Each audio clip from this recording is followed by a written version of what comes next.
She was a lovely girl. But if she had a bit to drink, sometimes it's changed.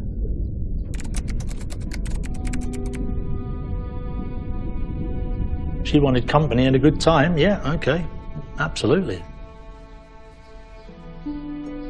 I hated the way she was portrayed, because behind it all was a very caring, loving person.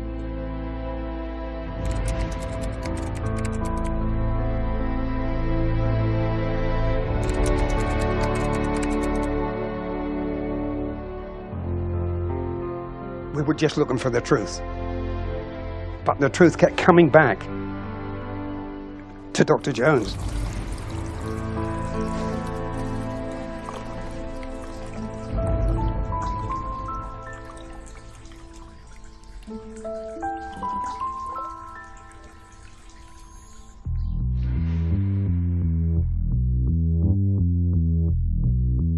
Diane Jones was the 35-year-old wife of Dr. Robert Jones, the family doctor in the picturesque Essex town of Coggeshall. When she disappeared one night in July 1983, the media descended on the town and seemed to already have a suspect in their sights. Dr. Robert Jones covered his face with a copy of the Times as he arrived home from his morning rounds. He and his secretary continued to make clear he did not want to be seen. Neither would he talk about the disappearance of his wife Diane. He returned to his cottage to meet detectives and forensic scientists. Today they began an inch-by-inch search. With no firm lead, police searched for the smallest of clues as to why or how Dr. Jones's wife disappeared. It's a murder inquiry which still remains open today. There are still people that remember the case and feel that justice wasn't served. My team reviewed the case 2 years ago, did a full forensic and evidential review on it. Detectives believe the key to solving this case lies in understanding the complex private lives of Diane and Robert Jones. And now may be the time when the truth finally emerges. Diane and Robert both had confidants that they shared details with, and they talked about things in quite candid detail. Stop it! And any information we get, we will act upon. Collecting the extraordinary testimony of Diane's close friends and lovers, we can look behind what, to the outside world, seemed a model of middle-class respectability. Diane and Robert both had affairs outside of their relationship, and there were altercations because of their extramarital affairs. But did these fights eventually have a fatal outcome? Stop it! As the secrets of this tempestuous marriage were being exposed, the reputation of this small patch of the English home counties was also shredded. In just 3 years, there would be a total of 9 murders. 6 of the victims were women. And one of those murders, which, like that of Diane, remains unsolved, also raised the prospect of a double killer still at large. History has shown us with other cases that you should never assume anything. There's always a 1% chance out there that actually Diane Jones and Janice Weston were murdered by a complete stranger.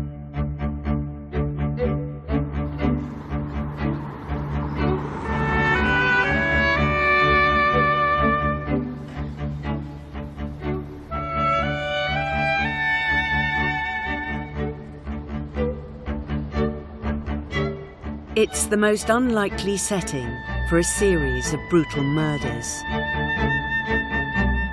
The picture-perfect town of Coggeshall, whose 4,000 citizens include families whose roots go back generations, and well-heeled newcomers drawn by its rural charm to make the 50-mile commute to the City of London. For a time in 1983, the big news here was the completion that year of Coggeshall's long-awaited bypass.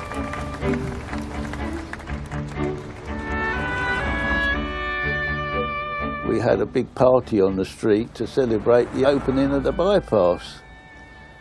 Whenever there was a reason for having a community gathering, then there would be hordes of people out on Market Hill. Got old photographs of them all around the place. But in July, the bypass got pushed out of the headlines by a story that dominated the newspapers all over the country. Because just like the location, the murder victim seemed unlikely too. When I was in Fleet Street, people would say, "There's been a woman murdered, Jeff. Where does she come from?" And you'd say, "Oh, she's living in Dagenham." And people would say, "Oh, it's a bit fish and chippy then, is it? A bit fish and chippy." But the circumstances of Diane Jones' murder were especially interesting. She's glamorous, wealthy, middle class. Add into that mix, although it was not stated, it clearly was implied that her killer was a family doctor. But why had suspicion come to focus on this pillar of the local community?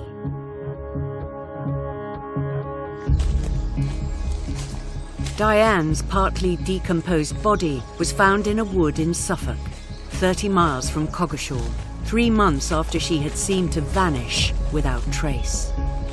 And this was exactly the tool which killed her, a slater's hammer. You can imagine if it goes into a skull, it's going to crack through the skull immediately. Dr. Robert Jones was top of the list of people detectives needed to interview. On the night of Saturday, July the 23rd, the couple were seen to have a ferocious argument in their local pub, the Woolpack Inn. They drove off together, a 1-mile journey to the rambling home they shared, Lee's Farm. He said he drove back to the farm, parked the car behind the house, and he never saw her again. Dr. Jones's account raised many questions. We interviewed the gardener at Lee's Farm, and he said there was definitely a slate hammer in the coal bunker, which wasn't there anymore after her disappearance. 9 days went by before the doctor reported Diane missing. He'd sold the Peugeot car the two of them had travelled in on that last journey home. A group of men saw a Peugeot car and a chap in fawn clothing dragging something towards where the body was eventually found. Dr. Jones said he was wearing fawn clothes that night. He had made inquiries before she disappeared about going to Australia to set up a new life without Diane. The best way I could describe the relationship between Diane and Robert Jones was chaotic. It was turbulent, it was argumentative, it was bizarre. In death, the secrets of Diane's life became public property. Her struggle with alcohol, her sex life. And could those secrets provide the answer as to why she was murdered?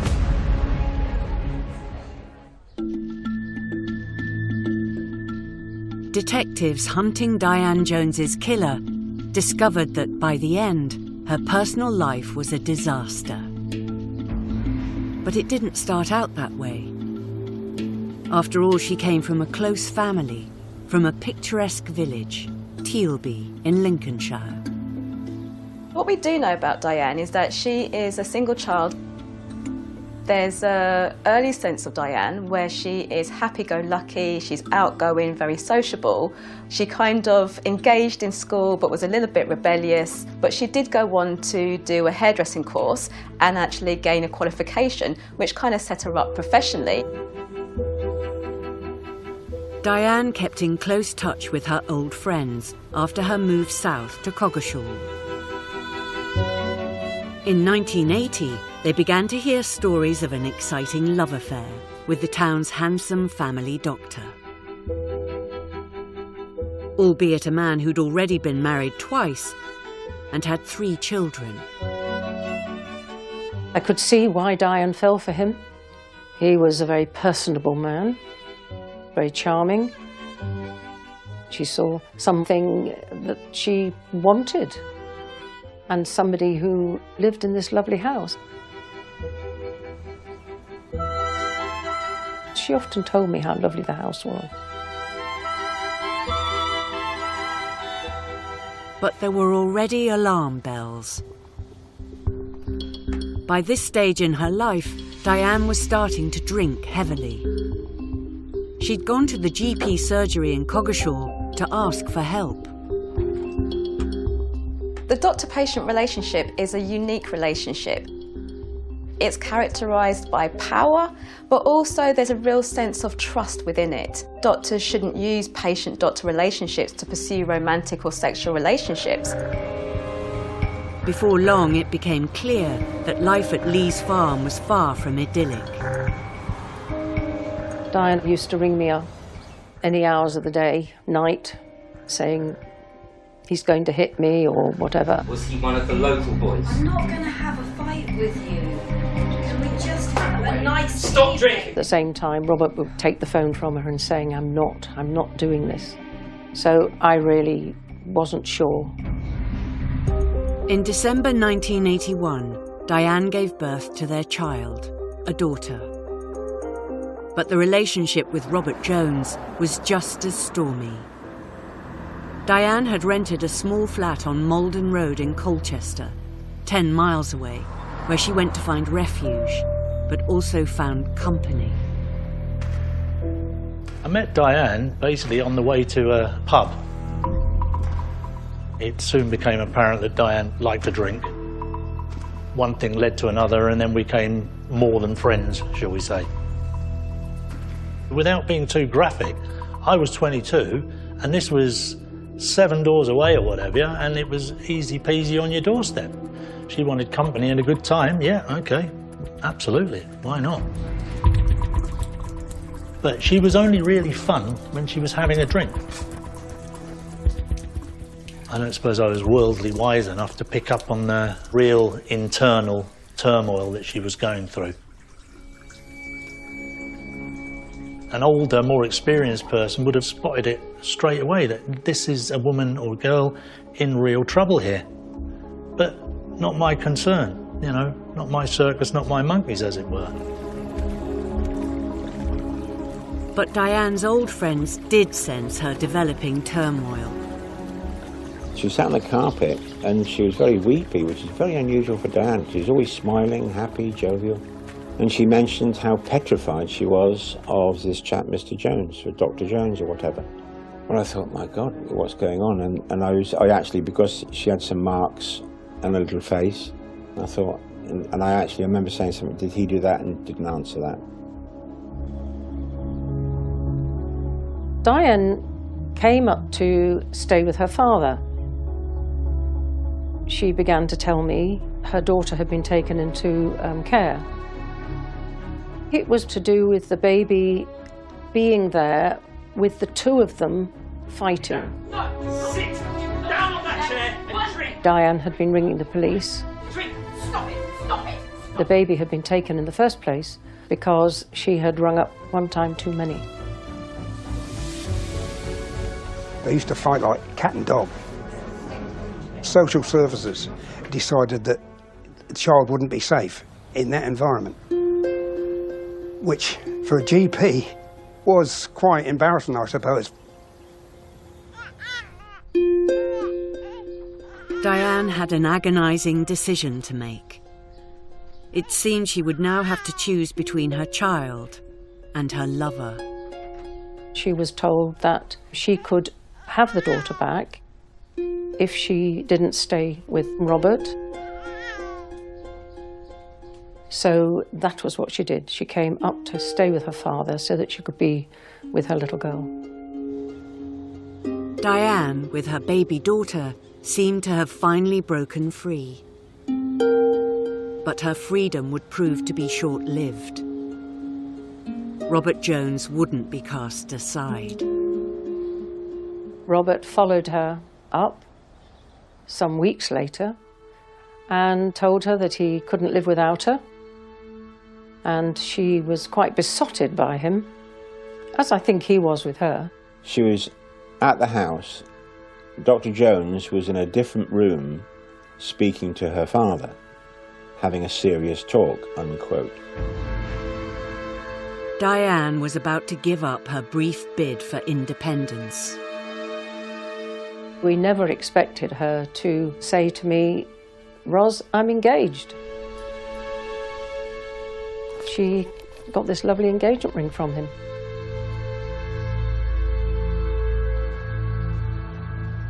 She moved back down to be with him. But of course, her baby was then taken back into care. A very difficult choice, I think.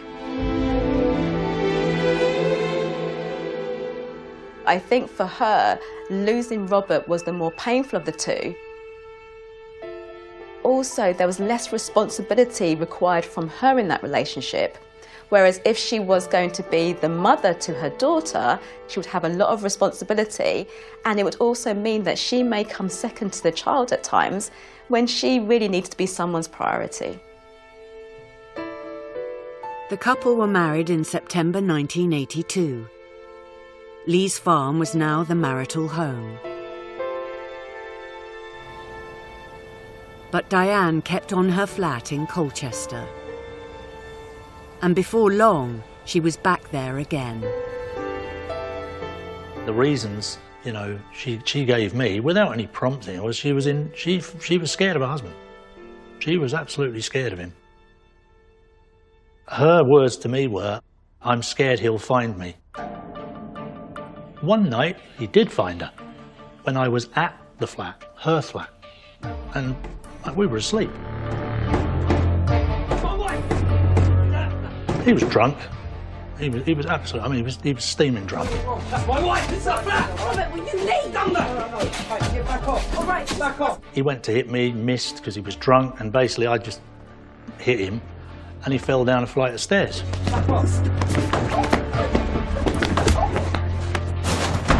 20 minutes later, the police turned up wanting to speak to me because they'd had a report from Dr. Jones that he'd been assaulted by me.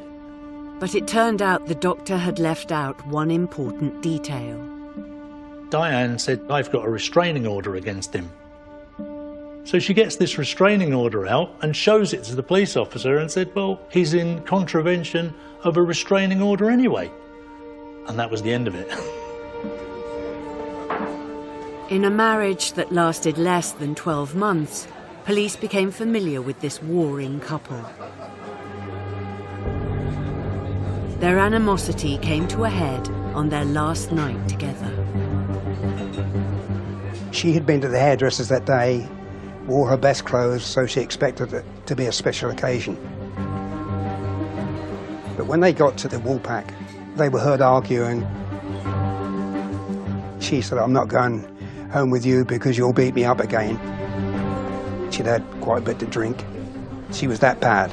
She fell off the stool. In fact, some of the customers helped to put Diane over his shoulder so he could carry her back to the car. It was the couple's chaotic and violent lifestyle which ironically helped Dr. Jones when he was first questioned by police. 9 days passed before he reported her missing, but he said that was no big deal. He wasn't too worried because she'd gone missing before. With the background that there is to this case, you could understand that a little bit. When forensics found Diane's blood inside Lee's Farm, detectives were not surprised. There was some evidence of blood spatter on the walls and curtains at the premises. But we know that Robert and Diane had a violent relationship. We know that it was very lively, so it was impossible for the police to say when that blood had been shed. Other discoveries at Lee's Farm confused the picture even further. Tapes were found in the house and photographs on the tapes, cassette tapes. She was shouting, "Don't hit me, Robert," and there were sounds of violence on the tapes. And then the next minute they would be hunky-dory. I guessed it was a mutual decision between the two of them to to tape these things. I mean, it's like him taking a photograph of somebody else in bed with his wife. There was one photograph that Dr. Jones took of Diane in bed with a taxi driver. Was there some sort of pleasure? I mean, I'll never cease to be surprised about the behaviour of human beings. As lurid rumours of life inside Lee's farm began to seep out, media interest in the murder turned into a feeding frenzy. Some of the stuff that appeared about Diane Jones was wildly speculative and inaccurate. There was constant speculation about her behaviour, who she'd had sex with. Some of the road workers who were doing the road outside at that time, they would say they had sex with Diane, but when we checked, they'd been paid by the newspapers to say they had sex. Every little piece of tittle-tattle, every shopkeeper, candlestick maker would have been spoken to. The press used to congregate in what's now the restaurant opposite us. The press all came in and set up shop in there. Everybody would have had a little theory, and everybody would have known somebody who knew somebody else who knew something, apparently. And that, I'm sure, generated a lot of stories which were actually hopelessly inaccurate. Reporters also flocked to Diane's home village, Tealby, in Lincolnshire. And one got more than he bargained for. There was all these horrible stories about Diane. And I said to this chap, after asking these really horrible questions about Diane, which made me quite cross, I said, just stand over there, will you, mate, please? Stood there, and I zapped him with me heavy fist right on his nose, and he went down like a bag of potatoes. They left no stone unturned and never let the truth get in the way of a good story, was unfortunately, the case. But before long, reporters had much more than Diane Jones's murder to write about. 8 more murders would occur in and around Coggeshall. For the first time, townspeople were asking, is there a serial killer out there?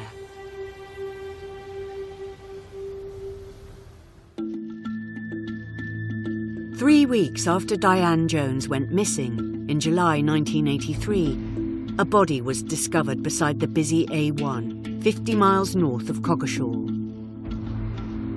But instead of 35-year-old Diane Jones, the body turns out to be that of 36-year-old Janice Weston, a lawyer from London.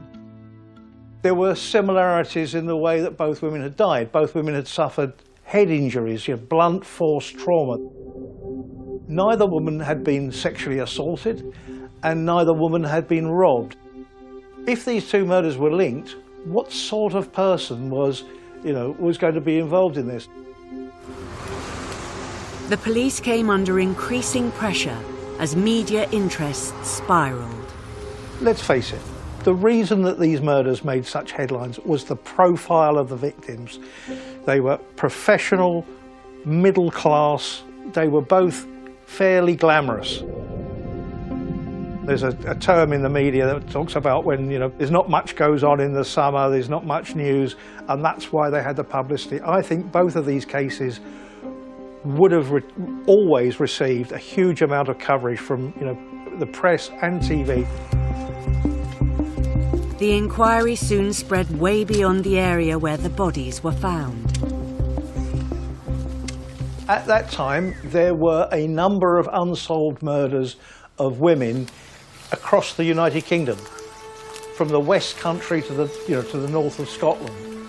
And the police had come to the conclusion that there were several travelling killers. They were either lorry drivers, or they were itinerants, or they were casual workers. Interestingly, both Essex and Cambridgeshire have, soft fruit industries, and that brought in every year a lot of itinerant workers. There was a lot of digging that went on by the police to see if, was it somebody picking strawberries or picking blackberries or whatever, and then has disappeared off to another crop in another area. But all of these inquiries drew a blank. We did put it round to other forces, asking for similarities with any other cases, but there was never a concrete connection. Nobody was planning that murder because nobody knew what time Dr. Jones and Diane would come home that night to their farm. For a serial killer from some other area to be passing at that time, at that night, seemed really impossible. As with Diane Jones, no culprit has ever been identified for Janice Weston's murder. But between 1983 and 1986, 7 more people would be murdered in and around Coggeshall, leaving locals and the overstretched police team wondering what would happen next. We had this sudden spate of murders. Suddenly, Coggeshall was a peculiar place to live with all these situations going on. In May 1985, millionaire antiques dealer Wilfred Bull shot dead his wife Patricia when she discovered he had a secret mistress. The Essex police already had their hands full, and then, just when, if you like, things couldn't get any worse, they have an extraordinary multiple murder case just 8 miles from Coggeshall. In a little village called Tolshunt Darcy, 5 people are found all shot dead, and there's no indication straight away as to why or who or what. Eventually, for this crime, police arrested Jeremy Bamber. The notorious White House Farm murders served to ramp up local anxiety still further. But the killing spree was not over. The following year, Coggeshall farmer Jimmy Bell shot his wife Augusta and then himself after a standoff with armed police. This extraordinary series of killings stretched police resources to the limit, with detectives hunting Diane Jones's killer turning their attention to each new murder.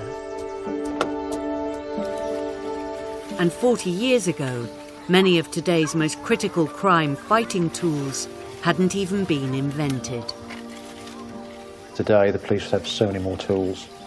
You could prove where people were or weren't by their vehicles and their phones and CCTV, but of course that didn't apply to Diane.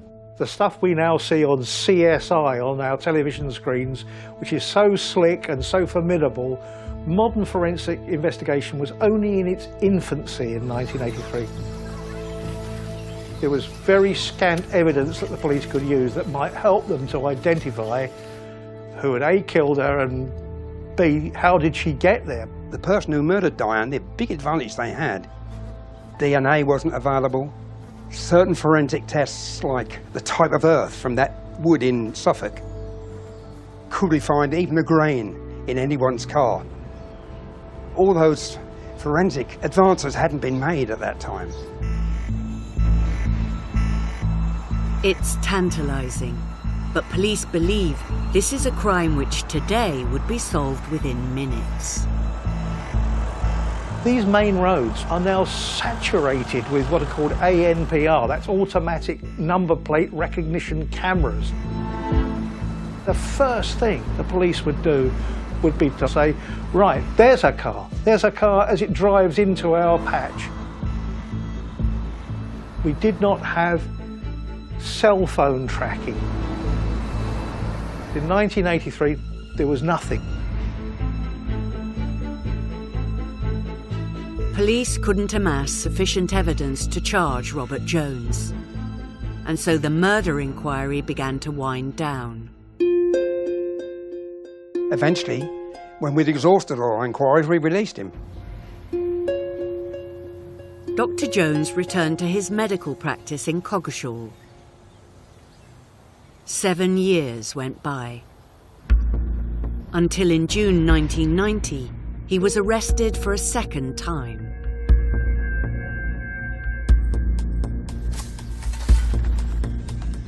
It followed an approach to the police by retired market gardener Paul McGilvray.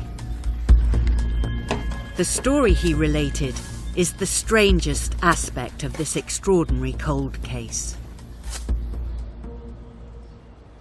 Now living in Western France, in 1983 he ran his business from the small village of Countess Cross, 5 miles north of Coggeshall. He says that on Sunday, July the 24th, the day after Diane Jones went missing, he was making a series of deliveries nearby. On the return journey to Countess Cross, I came across a young lady running towards me.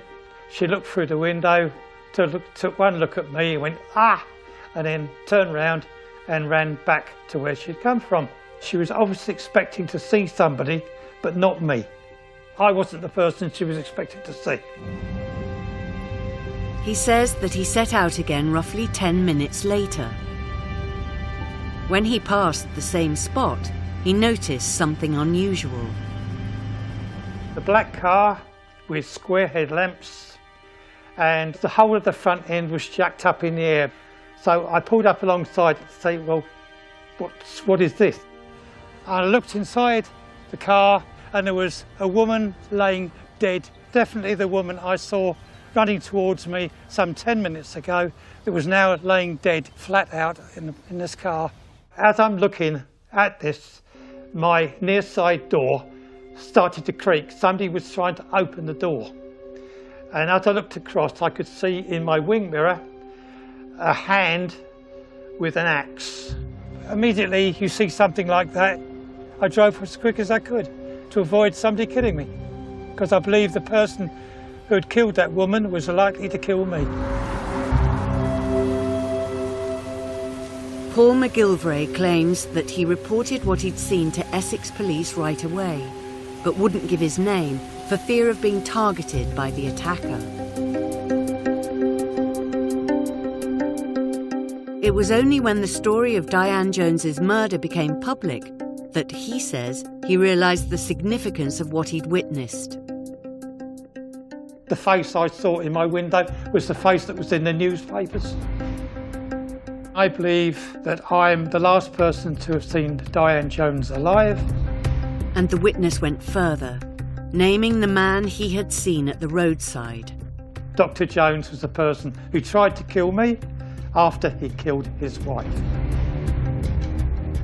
After 7 years, in 1990, he decided to make a full statement to the police.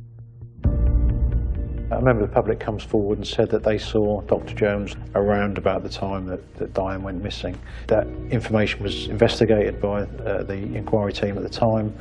They took it seriously. On June 16th, 1990, Robert Jones was arrested and questioned by detectives for 7 hours at Ipswich Police Station. They did all the things you'd expect them to do, and they contacted CPS with that information and asked CPS to reconsider. For a second time, the Crown Prosecution Service was asked to rule on whether Dr. Jones should be charged with murder. The value of that information was debated. Then the individual was thought to be an unreliable witness. That was the view. So unfortunately his evidence wasn't of a value that could be used.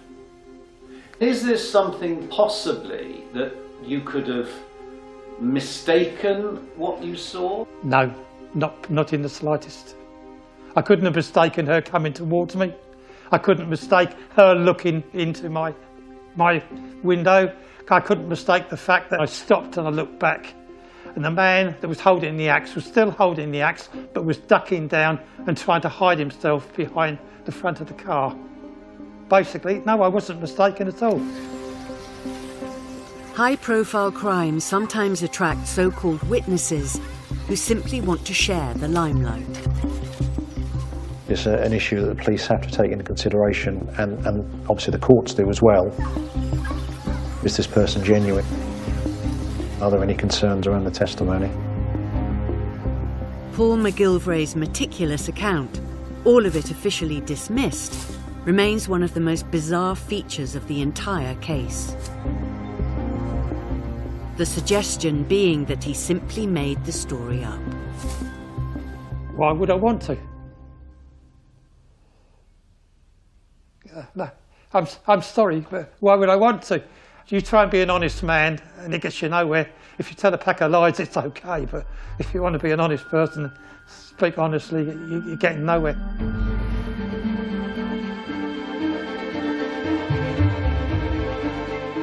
By the end of 1990, police had twice failed to charge Robert Jones with the murder of his wife. But soon he was back in the spotlight, facing serious allegations arising from his role as a family doctor. In March 1992, he was suspended from his GP practice after being found guilty of serious professional misconduct.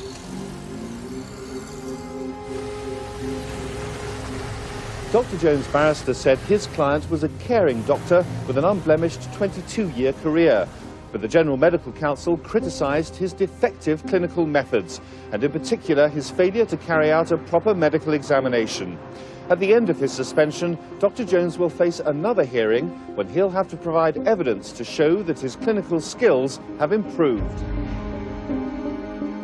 On the contrary, Dr. Jones, 2 months later, again failed to properly examine a patient, a 51-year-old man who subsequently died from a lung infection. In July 1993, the doctor was struck off. His life as a GP was over. Robert Jones's fortunes seemed to have hit rock bottom. By this time, he had married again for the 4th time. But his prospects of earning a living from medicine had been stripped away. And so Robert Jones said goodbye to Coggeshall and to England. He would start a new life as a vineyard owner in a tiny village in the south of France. But even there, the questions over Diane's murder would still come back to haunt him.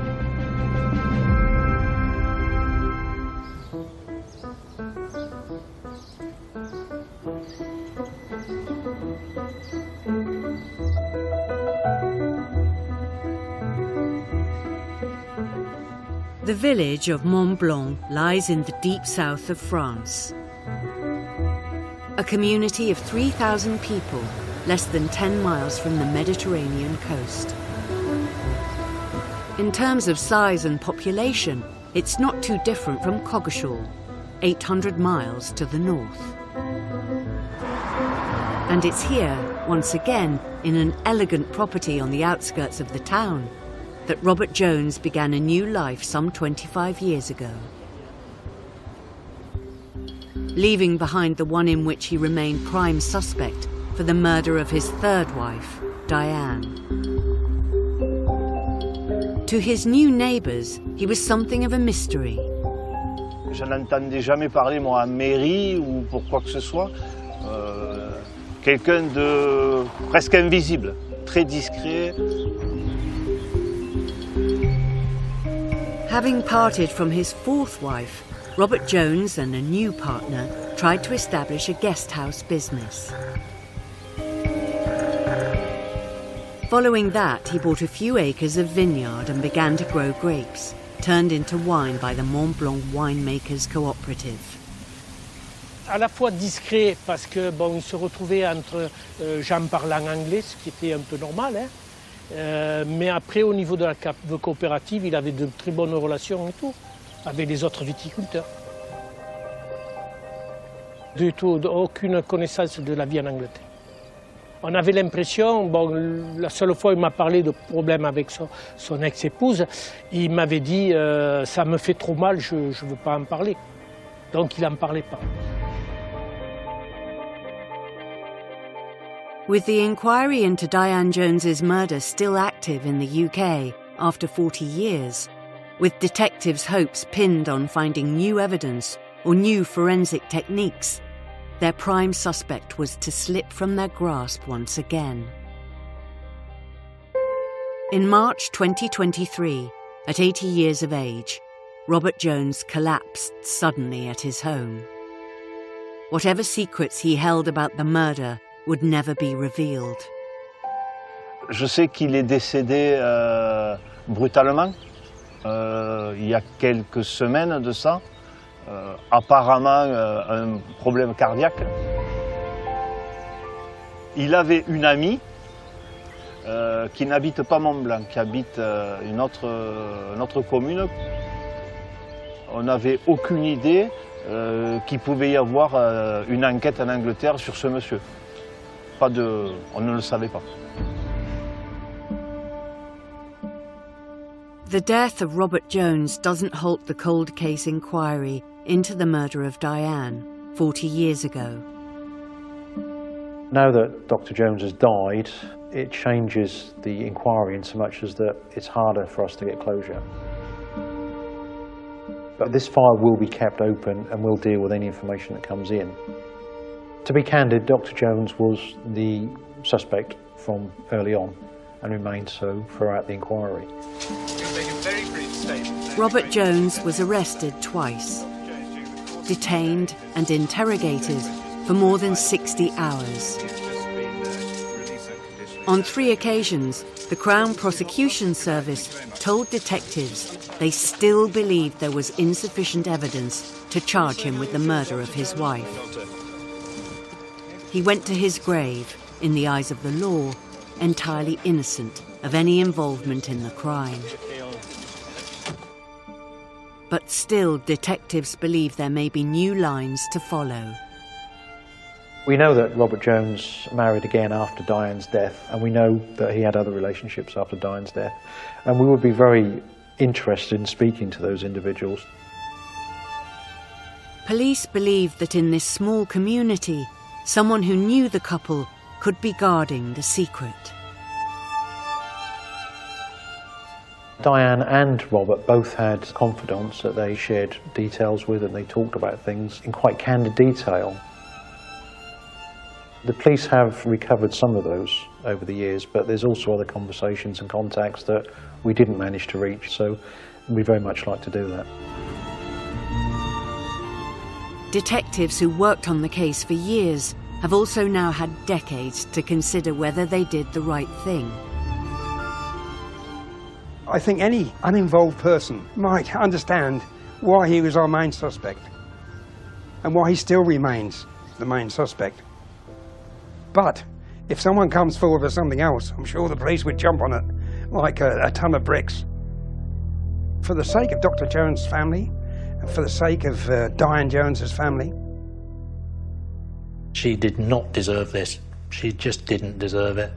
And even now, there's still no justice, is there? She's been dead 40 years and someone's got away with it. So you can get away with murder, can't you? It's annoying that the truth was never finally nailed on this case. This is the one that sticks out as the one that got away. For the investigators, there's frustration at a case that can't be closed. For Diane's friends, there's sorrow at a life cut short. And anger that justice still seems some way off after 40 long years.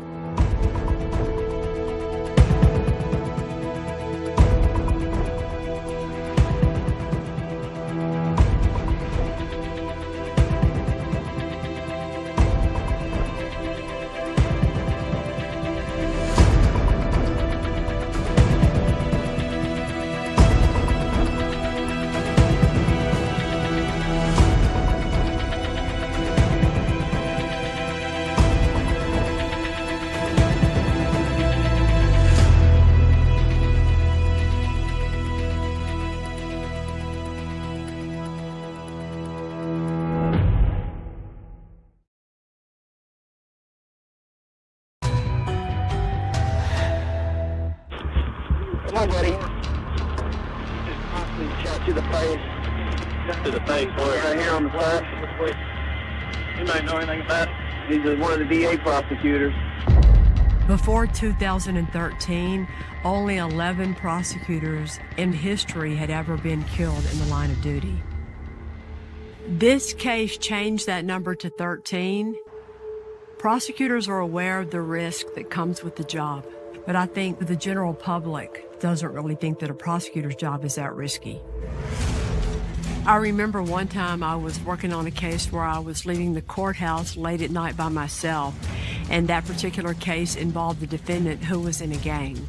And the gang members were all outside the courthouse cussing me and calling names, and I thought they could shoot me here, they could follow me home, and I was scared that night. But this case went beyond just being scared and threats. This case involved two very well-respected prosecutors who lost their lives, as well as an innocent bystander who was murdered in cold blood. This put prosecutors all over Texas and all over the country on red alert.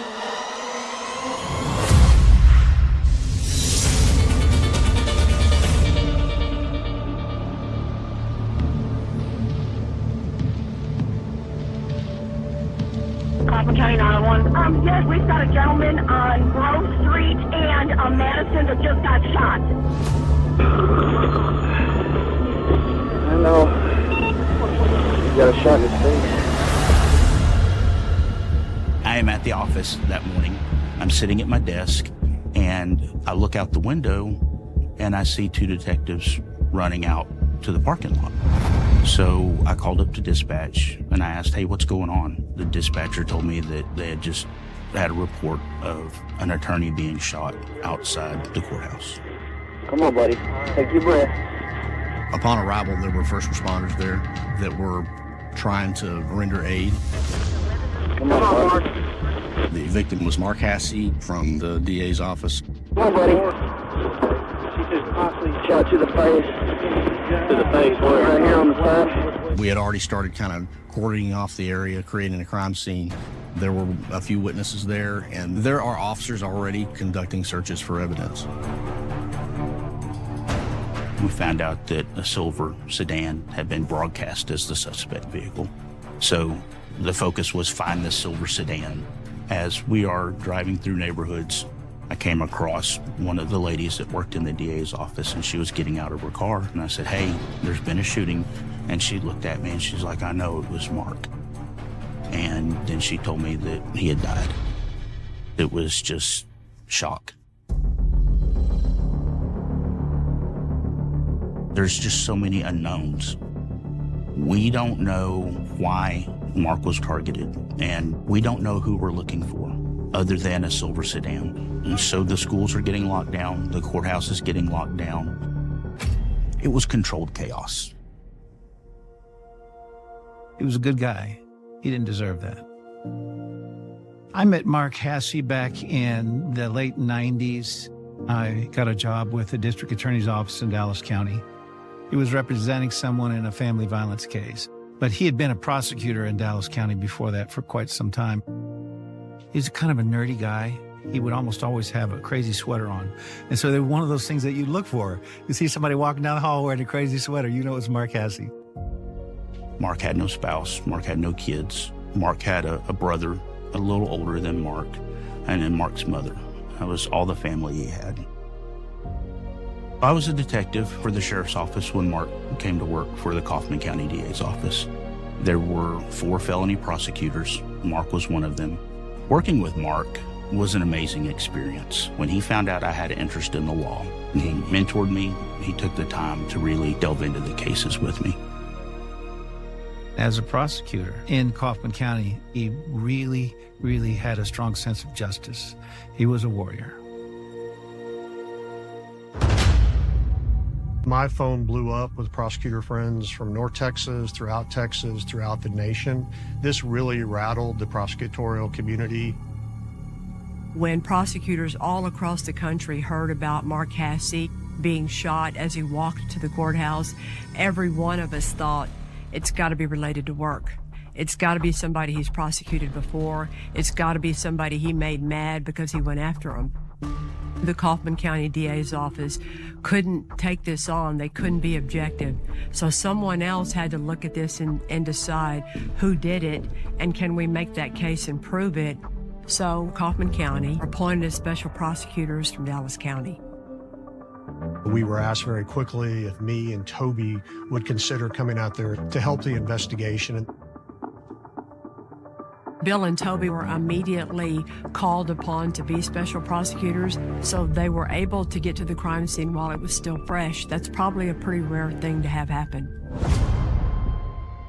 So Mark would have parked right here with his truck, and he was facing out, got out of his door and started walking over the block to the courthouse. He gets up to the sidewalk, and halfway through this entry, that's when a silver gray car comes in. A handful of eyewitnesses saw different parts of the encounter, and they described a man dressed in black with a mask. And the man in black gets out and confronts him about right here. And eyewitnesses with the man in the body shop. But that door's open, he was standing right there. We could see them shoving and Mark saying, "I'm sorry, I'm sorry, I'm sorry." Mark Hasse shot 5 times. And the final shot was like right there. And Mark drops, and that's the wound that primarily bleeds out on the parking deal. This witness saw the shooter pull out another gun and start shooting in the air, probably to frighten everyone away. You know, it's easy to get away with something in broad daylight if you scare everybody and keep their head down. And then the car flees down here, and our civilian's able to follow him for a few blocks before she loses, and she's on the phone with 911. There's a Kaufman patrol officer a few blocks that way working a burglary. Dash cam picks up the gunshots. He hears them, self-dispatches over here. Parks are about right there, so his dash cam is shooting this way, and you can see the last moments of Mark's life. We had no casings around here, so we're figuring he had to be a revolver, which means it's somebody that may be familiar with law enforcement because he doesn't want to leave spent shell casings. The DA, Mike McClellan, gave a press conference very quickly after Mark's murder. And I think all of us that were there or watched it were concerned because Mike was so angry. This hit him so personally that he basically issued a challenge to the murderer. I hope that the people that did this are watching. We're going to find you. We're going to pull you out of whatever hole you're in and let the people of Kaufman County prosecute you to the fullest extent of the law. We knew the killer would be watching somewhere. We were just hoping the killer wouldn't take it as a challenge. Mike was super concerned for the safety of his employees, especially as they went in and out of the courthouse on the town square. He would assign some of his police officers to kind of bodyguard people, walk them in and out. Everyone was extra skeptical of people that came through the metal detectors at the front door. People from all over the state just started flooding in, rangers and troopers, federal agencies, FBI, DEA, ATF, probably 200 agents in Kaufman working this case at one time. The fact that a prosecutor was gunned down in broad daylight on the steps of the courthouse, of course they're going to bring in everybody that they possibly can to get to the bottom of who did it. What makes the murder of a prosecutor so different is the suspect pool. Other than the traditional motives where law enforcement is trained to look, we now have additional suspects, which is any case that Mark Hasse's ever prosecuted. So the clues could be buried in the courthouse. They could be in Mark's office. They could be in his files. We need to go back and reinvestigate Mark's cases. Mark Hasse was a prosecutor for a very long time, and he was handling the highest profile, most serious cases that Kaufman County had. So it could take them years to get to the bottom of all those cases. The investigation had a lot more work to be done.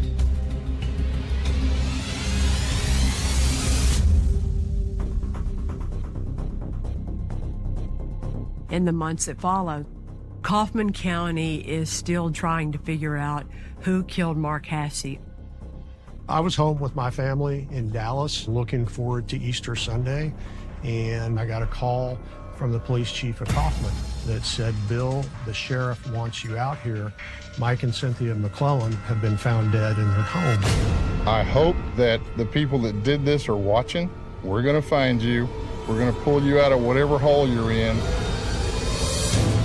The district attorney and his wife were killed, and I proceeded straight to the McClellan residence. I locked the scene down. The immediate assumption was these murders were connected to Mark Hasse. Now we got to figure out what the connection is.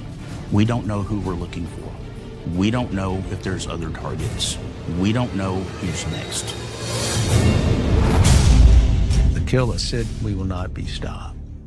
And the black bag was this Grim Reaper mask. It had a pickle jar full of homemade napalm. Even though he looks normal, he is a deadly psychopath. As rare as it is to have a prosecutor killed, to have two from the same office killed within 2 months is unprecedented. Mark Hasse's been killed 2 months earlier. This is his boss and his boss's wife. After Mark Hasse's murder, I wouldn't go anywhere without a gun. I was concerned for the safety of my family. And I told my wife what was happening, and I gave her 2 guns and said, "If you don't know it's me coming through that door, get ready to use these guns," because we were freaked out. The district attorney and his wife were killed, and we began the methodical process of handling a major crime scene. I didn't see any signs of forced entry, so the door must have been opened to a known party or opened because there was some type of trickery involved.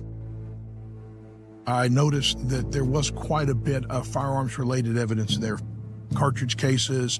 Based on just the visual survey, it would have been a semi-automatic rifle, .223 caliber. There was damage from bullet impacts to furniture, walls, as well as the 2 bodies of Mr. McClellan and his wife, and they were both shot multiple times. McClellan crime scene, way too many rounds were fired just to kill 2 people. There were 20+ rounds fired. It seemed very personal that they probably knew the person that killed them. We were canvassing the neighborhood. We asked, did the neighbors hear the shots? We couldn't find anyone that heard it. But there was a neighbor a few houses down, and they spotted a white car driving down and then driving back. This white car is different than the gray sedan seen fleeing Mark Hasse's murder. At this point, the investigators were not sure what to make of that car, but they needed to track it down as soon as possible. That day, we were all going to meet and go out, and then we got the call later that next day that they had been killed. I was in shock. I even went so far as to say, okay, y'all, this hasn't really happened. And it wasn't until the funeral home, that it dawns on you that it did happen. Mike was a fatherly figure in the office, and his wife, Cynthia, would always bring in cookies and baked goods to the office, and very motherly in her interactions with the office staff. When the McClellans were murdered, the enormity of it really hit me. I lost some friends.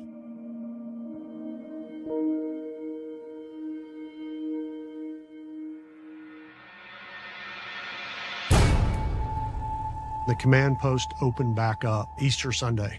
We had an anonymous Crime Stoppers tip line. It was web-based, and we got an online tip from someone claiming credit for the murders and said, I shot Mark Hasse, and I used a .38 and a .357.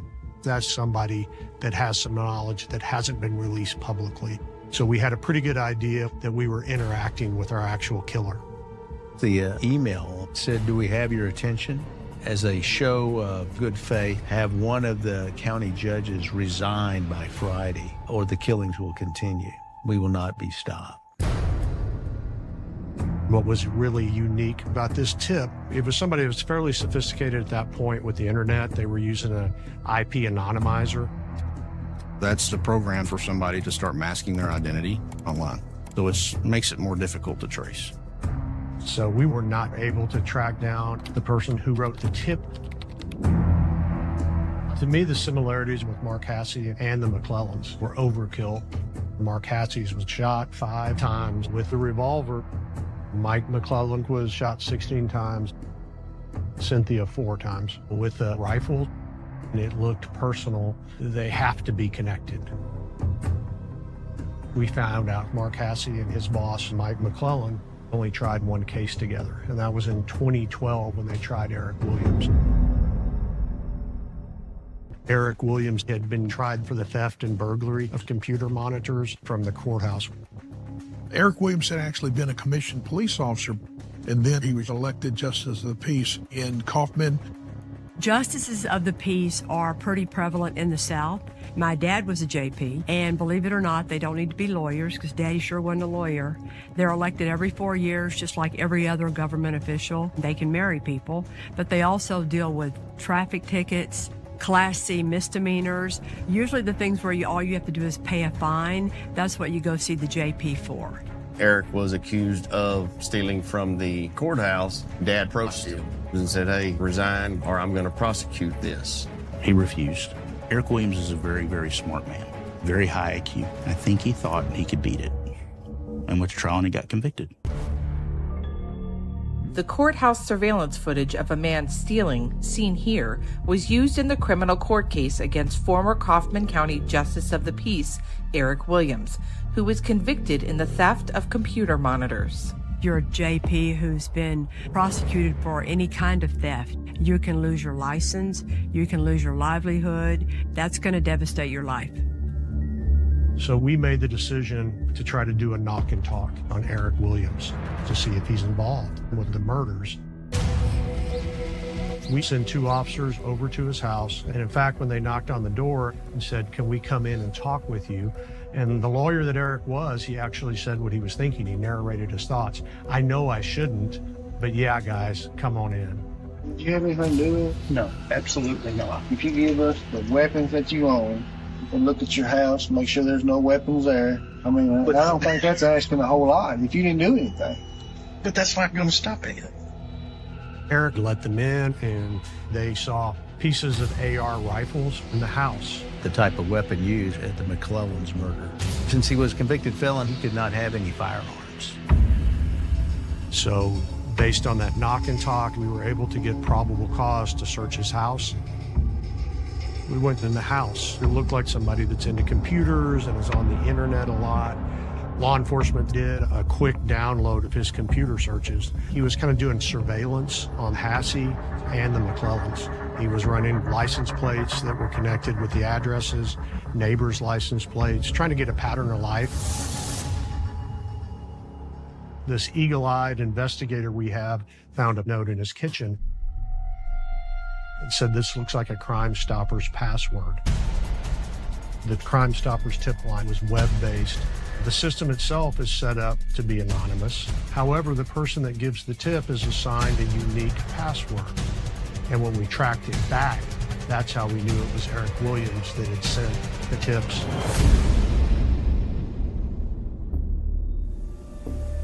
We didn't have enough for capital murder charges.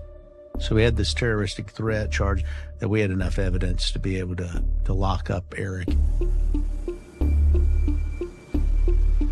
Eric Williams' motive seemed like it was revenge-driven because of that trial in 2012.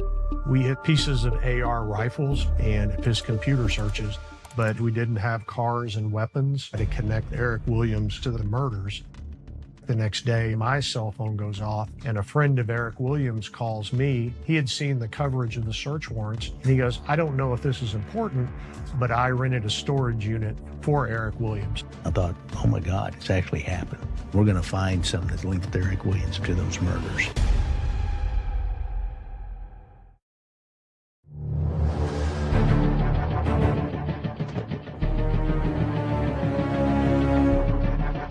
The command post personnel obtained information from a source that indicates he has rented a storage unit at the request of Eric Williams. So we obtain warrants so that we can enter that storage unit and make a search for evidence that might be related to the murders. There was a lot of stuff crammed into it, but in particular, we found a solid white Crown Vic. It looked like the prototypical law enforcement vehicle. We had received information in the neighborhood that there had been a white vehicle in front of the McClellan's home the morning of their murder.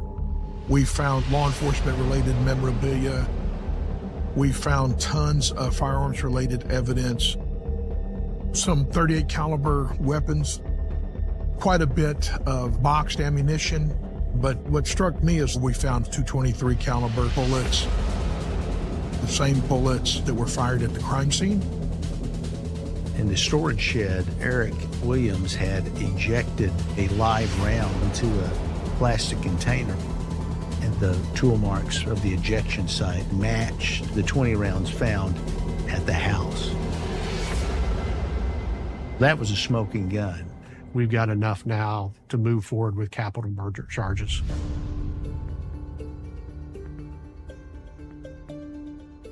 Just the nature of these murders, there's so many moving parts that it was pretty easy for us to believe there had to be more than one person involved. Is there somebody we're missing? People or persons that are guilty of this that haven't hit our radar, because the eyewitnesses from the Hasse murder saw a second person in the car and the shooter getting in the passenger side. So as we're looking at Eric Williams, we're obviously getting information about his wife, Kim Williams. And what we heard from the locals was Kim has bad arthritis. She hardly leaves the house. She takes lots of medicine. We asked Kim Williams to come down to the sheriff's office. She came down voluntarily, and as a part of that, she voluntarily decided to talk to law enforcement. She was talked to by multiple different officers for a long number of hours.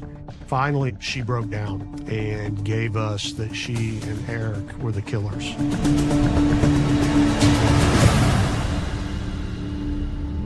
And that she was the driver on both murders. And Eric Williams actually pulled the trigger himself. Kim Williams told us on the McClellan murders that Eric Williams was dressed as a police officer, and that was his plan to come up as kind of a SWAT officer, knock on the door and say, there's a shooter in the area, let us in, we're here to protect you. And once she decided to finally tell the truth that she and Eric were involved in these murders, she kind of dropped her head and said, you wouldn't understand. And basically told us that Eric's anger at Mark and Mike for the conviction, she shared that anger. This was a pure revenge killing against the people that had prosecuted them.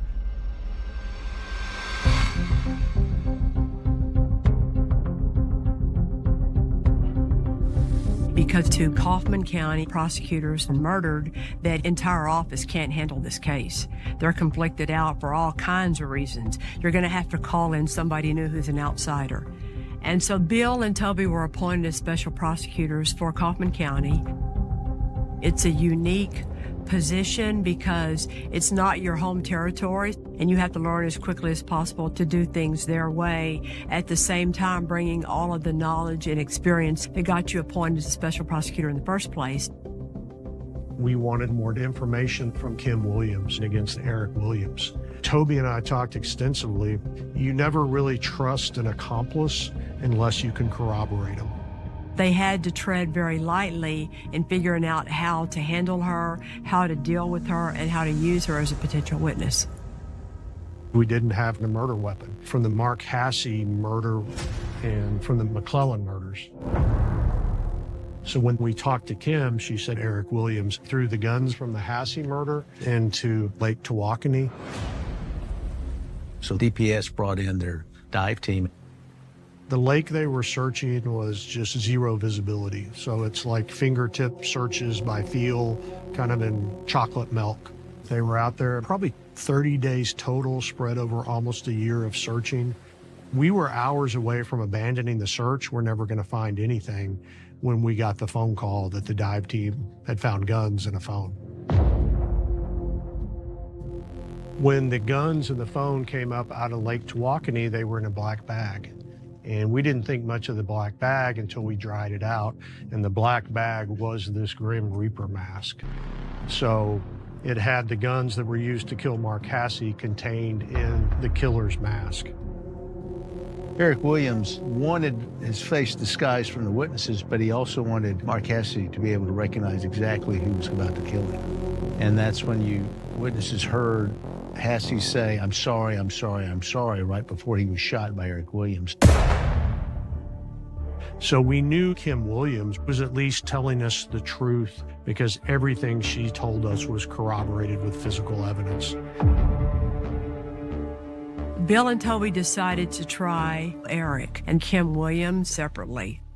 When you are trying Eric Williams, from the beginning, it's pretty apparent you're going to need to seek the death penalty because he killed 2 prosecutors. And his wife is also involved, but as a lesser player, and you're not going to seek the death penalty on her. If you're not going to seek death on both of them, they are never going to be tried together. Their trials are always going to be separate.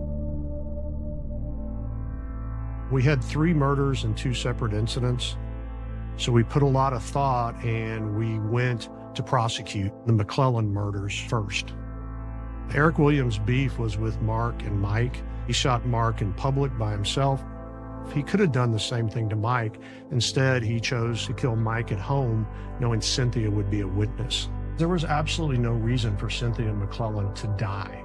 So we wanted to try that case first because it was a very strong case for the death penalty. They charged him with capital murder because they broke into the house. Burglary plus murder equals capital murder. With Mark Hasse, you have to prove the whole retaliation part of it to charge him with capital murder, which is another layer that you have to prove. With the McClellans, you didn't have to even go into that.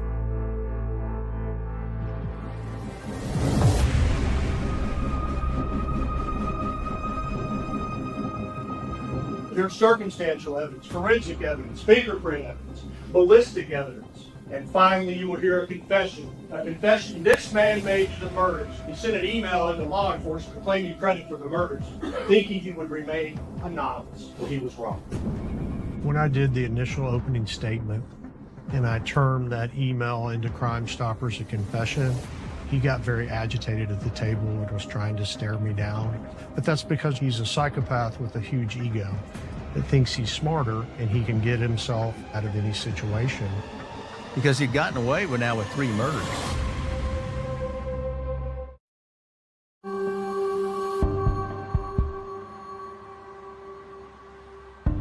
During the trial. But I went very methodically through the evidence, and the 2 key points were the emails about Mark Hasse's murder, where he said the killings will continue. We knew it came from Eric Williams because he left that password for the tip line. The other was the physical evidence found in the storage shed and at the McClellan house.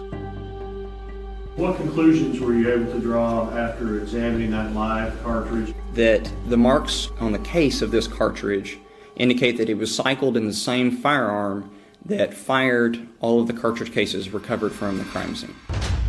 We didn't find the actual murder weapon, but it was as good as finding the murder weapon. We didn't call him Kim Williams because anytime you call an accomplice or a co-defendant in front of a jury, it's an easy cross for a defense lawyer to say Kim Williams was the shooter and not the driver. And we just didn't want to open up that can of worms. We were blessed with so much circumstantial evidence. I asked the jury to consider this. If it's not Eric Williams, then who would it be? No one else fits. No one else has motive. No one else is the common denominator. We felt our case was strong. But anytime you're in front of a jury, you can get somebody that just doesn't want to deliberate. You can get a hung jury 11-1. So something can still go wrong. But the defense in this case was so hamstrung, most of the witnesses were not cross-examined. So they kind of saved their defense fireworks for the closing argument. Not one fingerprint, not one piece of DNA. There's no burden on the defense to put on a single witness. The whole burden is on the state of Texas to prove the case. There is no known murder weapon in this case.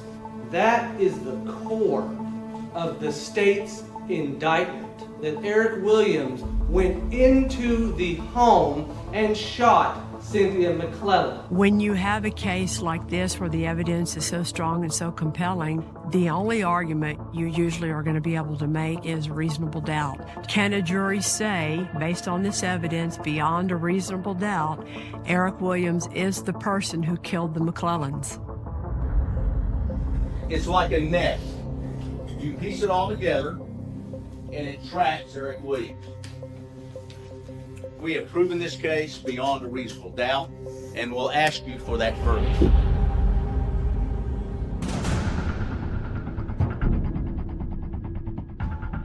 Right before the verdict came back, Eric Williams looked very, very confident. He sat over there with a smirk on his face the entire trial. We, the jury, unanimously find the defendant, Eric Lyle Williams. guilty of capital murder as charged in the indictment. You may be seated. And I think when he heard that the jury found him guilty, it just kind of deflated him. I think he was so delusional, he thought he was going to walk away. The guilty verdict was a relief. There was a sense of comfort, like, okay. It was the next phase. That was the nerve-wracking part of it all, is whether he was going to get the death penalty or not.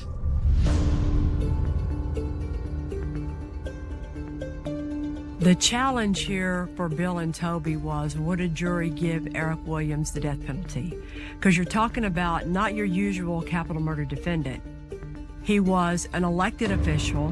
He was a justice of the peace.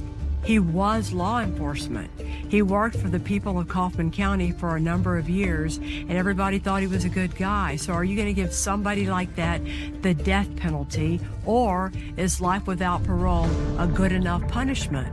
Bill and Toby have to prove, in order to get the death penalty in this case, two things: that Eric Williams is a future threat to society, and is there anything in his life that mitigates or makes you think that, okay, because of that circumstance in his life, a life sentence is good enough, that's appropriate enough to deserve that over the death penalty.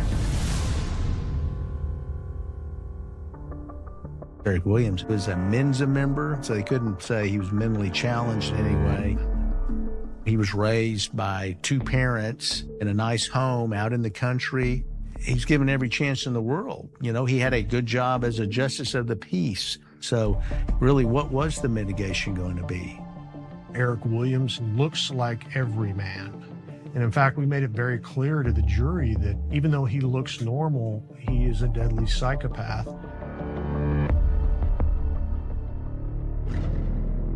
We actually put on the contents of that storage unit and his massive gun and tactical fantasy collection, just so the jurors could get a glimpse into the mind of Eric Williams. He wasn't this successful lawyer, judge.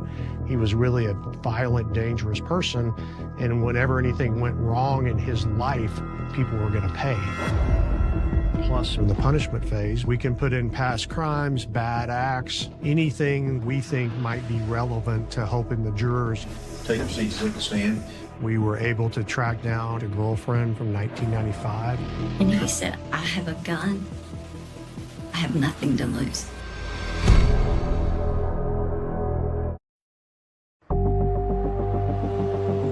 Take your seats, take the stand. During the punishment phase of the trial, the prosecutors called Janice Gray to the stand to talk about an incident that happened to her back in 1995 after she and Eric Williams broke up. We went to I don't know, I guess it was a sports bar type. We had a small conversation about me wanting, to have another relationship. It wasn't anything big. And he said, well, I have a gun. If you walk away, I'll use it. I have nothing to lose. I was maybe shocked, maybe scared. I just stood there. What Bill and Toby were trying to do is show with Janice Gray, this was just another step in a line of violence that Eric Williams committed. It didn't just begin and end with what happened to Mark Hassey and the McClellans. It started way before that. And that Bill and Toby are showing the jury, you think you know him because he was our Justice of the Peace in Kaufman County. You don't know him at all. And then we called Kim Williams to the witness stand. The defense was nervous. They didn't know when we were going to call Kim Williams. You could see the defense lawyers like, is she ever going to come? Because they didn't want her. Are you guilty of these capital murders? Yes, I am. Do we have any deal? No, we do not. Did you pull the trigger in these murders? No, I did not. Who did? Eric Williams. He was mad at Mark Hassey. He was mad at Mr. McClellan. Who did he bear the most animosity towards? Mark Hassey. Because he prosecuted him. What was to be your role in the murders? He wanted me to drive. I so believed in Eric and everything that he told me. His anger was my anger. I think her testimony was just ice cold. How they plotted this revenge, they planned it. One of the things that was so compelling and cold was how The night before they were going to murder the McClellans, Eric would model his different law enforcement uniforms. It was like a runway. You know, he would come in and change out. What do you think of this or this one? And his plan was to talk his way in. He was going to say, hey, there's an emergency, you're in danger, I need to come in.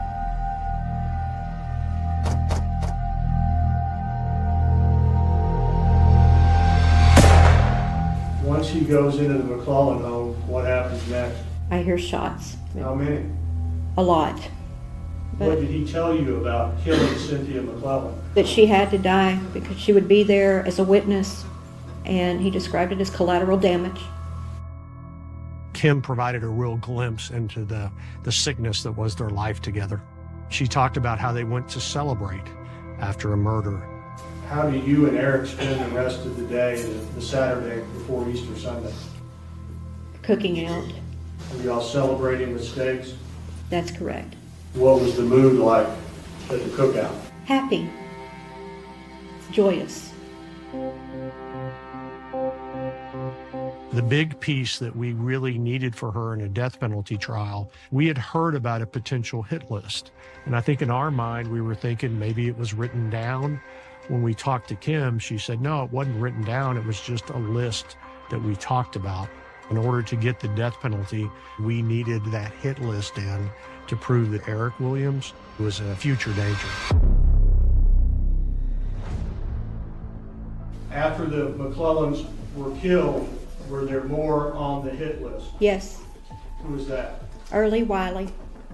And who else? Judge Ashworth. They were next to be killed by Eric Williams? Yes. Lots of items were recovered from that storage shed. And one strange item was a backpack, and it had a crossbow and had like a pickle jar full of some weird liquid. They tested it, and it was homemade napalm.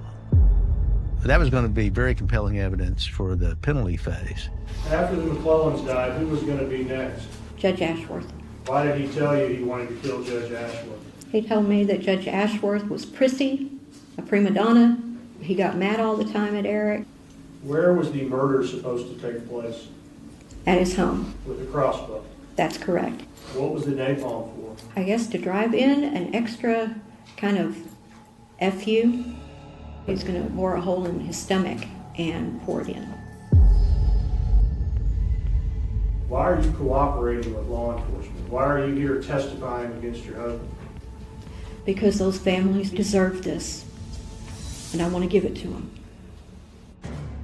At the conclusion of final argument, the jury is sent out to deliberate. And after the jury deliberated for just a little bit, the judge sent the jury home. So everybody in the courtroom went home wondering what the verdict was going to be.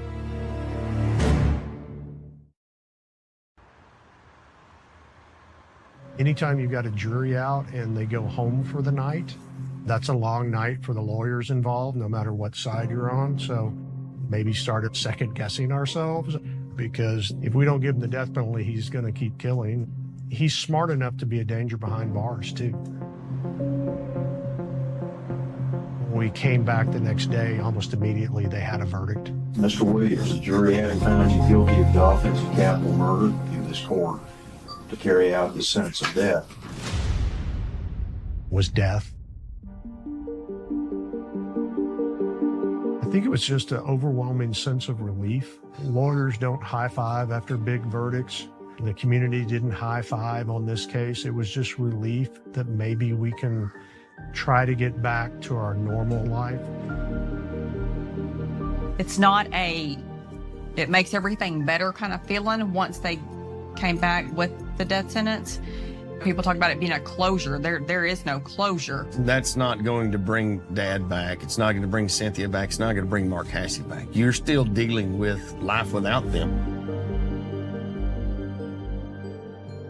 We were proud in the Kaufman County Sheriff's Office, and Bill and Toby both did a great job. We couldn't have handpicked anybody better to stand up there and be the prosecutors. Those guys were top notch.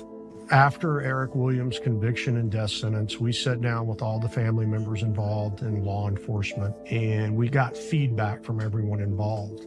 Of course, in the run-up to Eric's trial, everyone wanted the death penalty for Kim Williams, including the families. but they were present in the courtroom for Kim's testimony and saw how devastating it was and what a huge role it played in the death penalty for Eric Williams, that they actually had a little bit of mercy and forgiveness in their heart. We ultimately let her plead guilty to 40 years behind bars. So that's the sentence she's currently serving.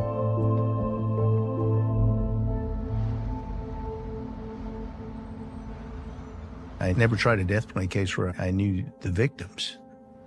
This was the first time that I felt pursuing my passion, prosecuting murder cases, would somehow jeopardize my loved ones and my family. It was very personal in that way. And also, you felt like you were fighting for the criminal justice system. If you're going to make lawyers targets, then you will have to pay for it. Mike and Mark lost their lives because of their jobs. And I know we don't typically think of line of duty deaths involving prosecutors, but that's because they're so rare. I do consider it a line of duty death, and I'm glad their service is kind of honored in that way. I want people to realize and never forget the victims. The name of the person that committed these murders will be in the history books forever. But the 3 people that he killed were wonderful people, and I want their memories to be carried on. Every day of their lives, they did stuff together. There wasn't a time that he wasn't there and she wasn't there. They were always together doing something. I hope people remember the determination of our father and how he didn't quit and how he was bullheaded, but he loved everybody. Mark Hasse stood up for what he believed in, and he paid the price for it. The man who would bring justice for other victims had justice brought for him. When you take your oath, your job is as a prosecutor to seek justice. People don't really think of the prosecutors being the one who keeps the streets safe, but ultimately, if you do your job right, that is what you're doing. When you hear about the elected DA and his main assistant being murdered in Kaufman County, that was a huge reminder to all of us that it's a risky job.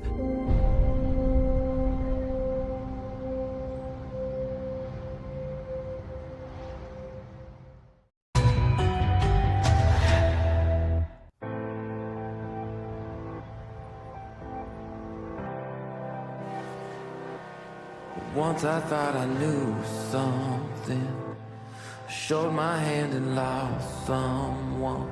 I was 32 years old when I handled the Frada case. There aren't that many times in a courtroom where kids have to testify, and you always try to avoid it. Even when they're the victim, you try to avoid it. You give the case away, you plea it out. This was different. I met you when you were just 7 years old. What do you remember about any of it? Anything? All of it. Do you really? I mean, most of it, yeah. Wow. Mm-hmm. In November of 1994, a very vivacious young lady named Farah Frada had just gotten her hair cut when she drove home, parked in her garage, and was surprised there by a man with a gun. Her neighbors heard gunshots, and Farah was evacuated by Lifeline to the hospital that night. It wasn't easy to piece together this horrible crime that left 3 young children without their mom.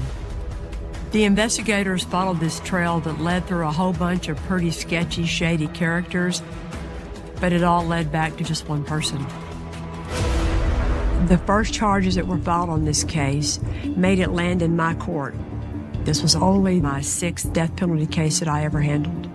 We felt the need to use Farah's 7-year-old son on the witness stand to testify. My boss felt it was the wrong thing to do. As a brand new mother myself, and knowing how you feel about your baby, to ask any child to testify in a trial is a huge, horrible thing, maybe even scarring. Ultimately, we decided to do that. We felt like the evidence needed that to happen. This was the first big, different, crazy case that I ever handled. And a case that literally they wrote a book about, because you can't make up a case like this.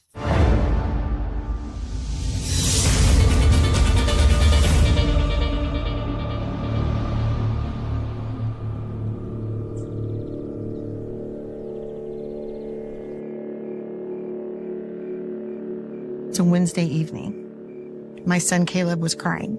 I started to nurse him, and I'm sitting on my couch in my living room. Farah, who lived across the street, her garage door went open and the lights come on. And she's backing up into her driveway. And I hear a pop. I see Farah fall in her garage, and then I hear another pop. Immediately in my mind, I'm thinking she has boys are playing around. But I looked at my husband and said, if she doesn't get up in 2 seconds, I'm calling 911. And she didn't get up. Now in county, what is your emergency? Yes, I just saw a shooting, please. Okay, do you know if anybody's been shot?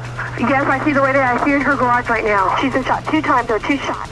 Passing motorist? No, a guy in her garage waiting for her. I just saw his pants, and then I saw a black man, and he was dressed in black. And the lady's name is Farah. You need to send an ambulance. She's down. In the midst of all of this, the lights in the garage go off. And I see this man come out from behind a tree, and he comes up to the road. The suspect just got in the car that just pulled up. It was a silver car, I believe, with one burnt out headlight. The suspect just took off. My husband started to go outside, and I was yelling at him not to go, but he's like, he has to check on her. He knelt down by her, and he could tell that she was still breathing, but she was shallow in her breast, like she was dying. Farah has 3 kids, and our concern is where are the kids? It was very hard to believe this was happening in our neighborhood, right in front of us. I get the call to the crime scene. Grabbed Daniel Blomberg, who was a partner of mine. We are responding from the sheriff's office as the forensic investigation team.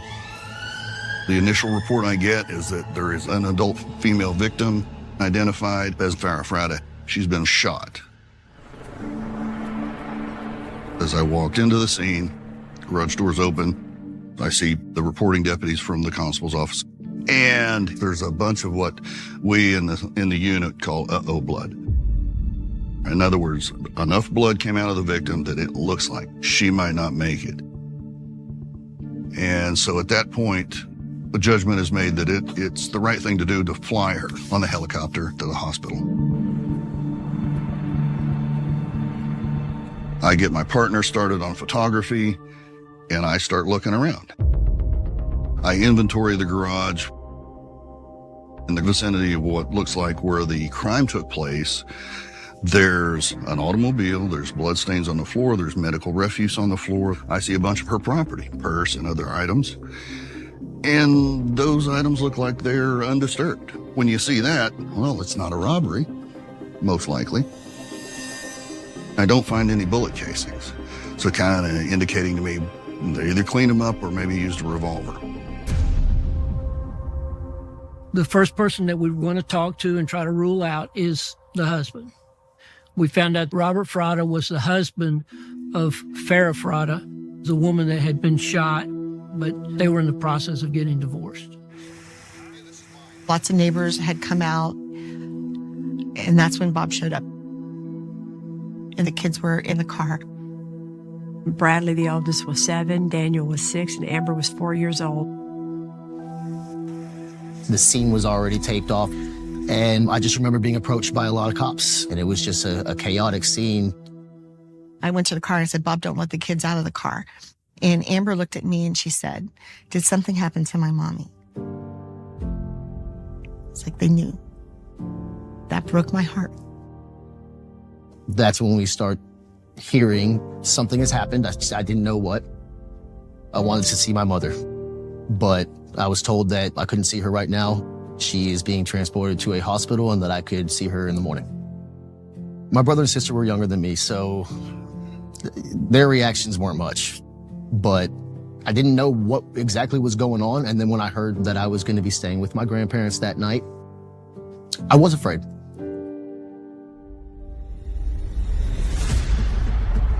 At the crime scene, well, I'm talking to Robert. He was not asking questions that you would think someone would be asking when they find out that his wife and mother of his children has just been shot. He's focusing on telling the story about his alibi. Hey, I couldn't have done this. I was with my kids at church.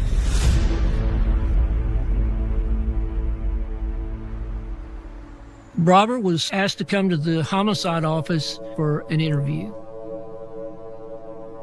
He's obviously works out. I guess you could call him a bodybuilder. Have you ever been arrested? No. What type of work do you do? Work for the city of Missouri City, combination firefighter, police officer. You're a police officer? Mm-hmm. Can I see your ID? I don't have it with me. When one cop is interviewing another cop, they're aware that the person they're talking to knows all the rules. They know the game, they know the law, they know how to work all that to their advantage more than the typical suspect. When you picked up your son at what time? Or your daughter, I'm sorry, Amber? Amber was before 5 and the boys were about 5. What'd you do with them? Went to St. Mary's Church. He told me that he had taken his children to church that night. He checked 2 of the children, the younger ones, into a nursery, and the oldest was preparing for his first communion. Who hates your wife enough to? There's nobody I can think of. I mean, I can't think of anybody that hates her. All I can say is, check her lifestyle. She went out clubbing a lot, got a boob job and flaunted a lot. It was obvious that he knew the procedures for interviews and interrogations. He was speaking freely the whole time, answering the questions and denying any involvement. Did you arrange to have your wife killed? No, I did not. I'll put it this way, too. I mean, if anything happens to her, what the hell am I going to do now? Me battling for custody was also relying on her to be paying me child support at $600 to $700 a month. My interview with Robert, it just did not feel right. He didn't appear too troubled by what had just happened. It just makes me think, what is wrong with this guy? And that's just a clue that he's hiding something. You know, I still, for some reason, I feel like she knew the person. Robert's interview lasted 14 hours from the time he was brought down until the time he was released the next morning. I remember Bob Prada walking out of the sheriff's department where all the reporters are swarming him right after he's brought down to be interviewed. And he looks into that camera and does the whole, how do I look thing to the camera, like it's all a big fun game. Thinking, wow, your wife was just shot. You just took your children there and saw all that. And you're up here today in your pretty blue jacket, shining for the camera. He had an alibi, but I think Robert was involved in this somehow.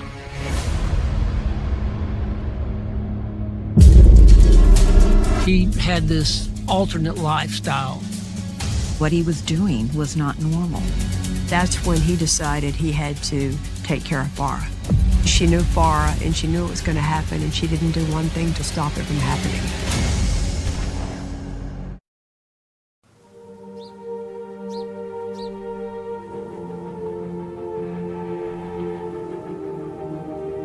The next morning, we woke up to my grandmother waking us up in bed and telling us that our mother had died. There wasn't anything after that she would say that happened. She didn't tell us that my mother was murdered. I did not know exactly what happened. I did not know that she was shot, but I knew that she was no longer with us. And after that, probably for the next 2-3 hours, we just stayed in that bed and all cried. So Lex and Betty Bacher, Farah's parents, took their grandchildren and they gave these 3 kids a home. During the investigation, we spoke to some of Farah's friends so we could get a better idea of what was going on within the family. I met Farah working at American Airlines. I actually worked in the office and she was a ticket agent. We were very good friends. We talked every day. Farah was very quiet, very shy. She's just sweet, good person. Farah's family came here from the UK. She started working for American Airlines, and that's how she met Bob. He was a ticket agent too, and they seemed to hit it off. He could charm the pants off anybody. They had a great time together. They had 3 beautiful kids, and they were happy. It didn't start falling apart till later. It took a while because Bob put up a good front, but he was actually very selfish, all about him, even when it came to the kids. And then Bob was abusive to Farah, but not physically.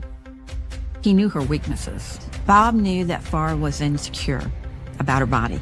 He latched onto her insecurities and made them worse. I mean, it's one of the reasons why she got breast implants. So then she not only just wanted to divorce him, she wanted the kids and custody, him to pay child support. They were fighting over 3 children, and they were fighting over the money and property. During the divorce, Farah was deposed, and some really nasty, ugly things had finally been spoken publicly about Bob Fratta for the first time. The divorce proceedings revealed that Robert had this alternate lifestyle. That he would go to some seedy areas of Houston, that he liked to frequent topless clubs, you know, leather bars, that sort of thing. He preferred very kinky sex. That kind of sex is what he really liked, and he wanted her to do that. And she had told other people she was disgusted by it and couldn't do it anymore. She was ready for that part of her life to be over with. A lot of Robert's life revolved around the gym. So we spoke to people at the gym. We found out that Robert was telling them about the difficulties he was having at home. He would also tell them how he was getting ready to lose everything because of this divorce. Robert was not happy about it, that he was concerned that he would not have any money, that he would be broke, that he would have to pay child support. And that's when we found out that he was asking people if they knew anybody that would kill her for him. Law enforcement learned Bob Fratta approached a lot of people about, do you know somebody that can kill my wife? Hey, I got some extra money. Do you want to kill my wife? No one knew how serious to take him. Most people that knew Bob knew he talked a lot. They thought that he was not serious about it, that he was blowing steam. When we found out that Robert's alibi was at St. Mary's, we went there and questioned employees and other people that were at the church that night. We found out that he was acting very strange. Getting up to make phone calls. It got to the point where employees of the church were getting angry with him because he was answering the phone instead of letting church staff answer the phone, like he was expecting phone calls. Law enforcement talked to Bradley. Bradley had a great memory. Bradley remembered that night that Daddy was on the phone at church, that Daddy didn't usually even come into church when they went to catechism, but he did that night. We asked for the toll records from St. Mary's. I wanted to see who he was calling or who was calling into the church. Bradley remembered that Bob took all 3 of the kids to Wyatt's cafeteria after church. He even remembered his daddy using the payphone there. While eating there, 2 times at least, to my knowledge, left us sitting in the booth and went to a payphone to make phone calls. When we received the toll records from St. Mary's, a woman named Mary Gipp came up. We found out that calls were being made from the church to Mary Gipp's phone and from Mary Gipp's phone to the church. And also calls were going to a pager, which was registered to Mary Gipp. The detectives were also able to identify calls made from Mary Gipp's phone to Wyatt's cafeteria that night. And the calls were coming in about the time that Farah was killed. The question is, who's Mary Gipp? And could she be involved with the murder of Farah Fratta? Mary Gipp was contacted by detectives and questioned, but Mary was reluctant to talk. She did not offer any information about calls with Robert Fratta the night of the murder. The detectives know that her phone is involved around the time of the murder, but they don't really know what that means. She didn't want to admit she knew anything. She balked, she stalled, she did everything she could to avoid helping law enforcement. But there's nothing to arrest her for at this point. So the detectives needed to figure out a way to get Mary Gipp to want to talk to him.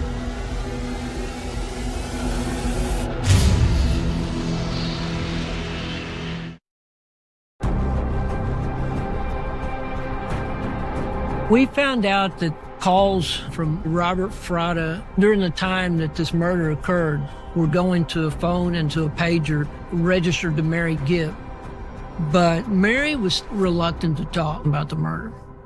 If you think someone really, really does know more information, you can play the hardball game where you threaten to take them to a grand jury, threaten to file charges. So in exchange for immunity, Mary Gibb agrees to tell the sheriff's department everything she knows, to cooperate completely, and to testify.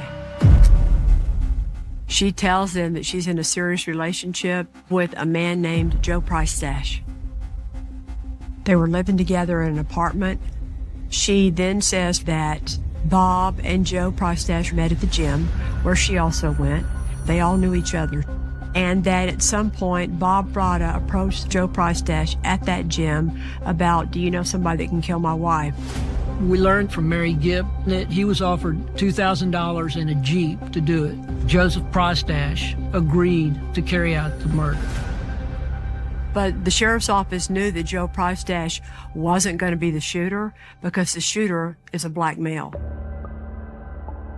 Joe Price-Stash was the getaway driver because he drove his car that night that had a burnt-out headlight. Mary Gibb told the sheriff's department that their neighbor, Howard Guidry, was the person who shot Farrah Fratta. Mary Gibb knew it was about to go down, yet she didn't call one person and warn them. Not Farrah, not the police, not anybody. She let it happen.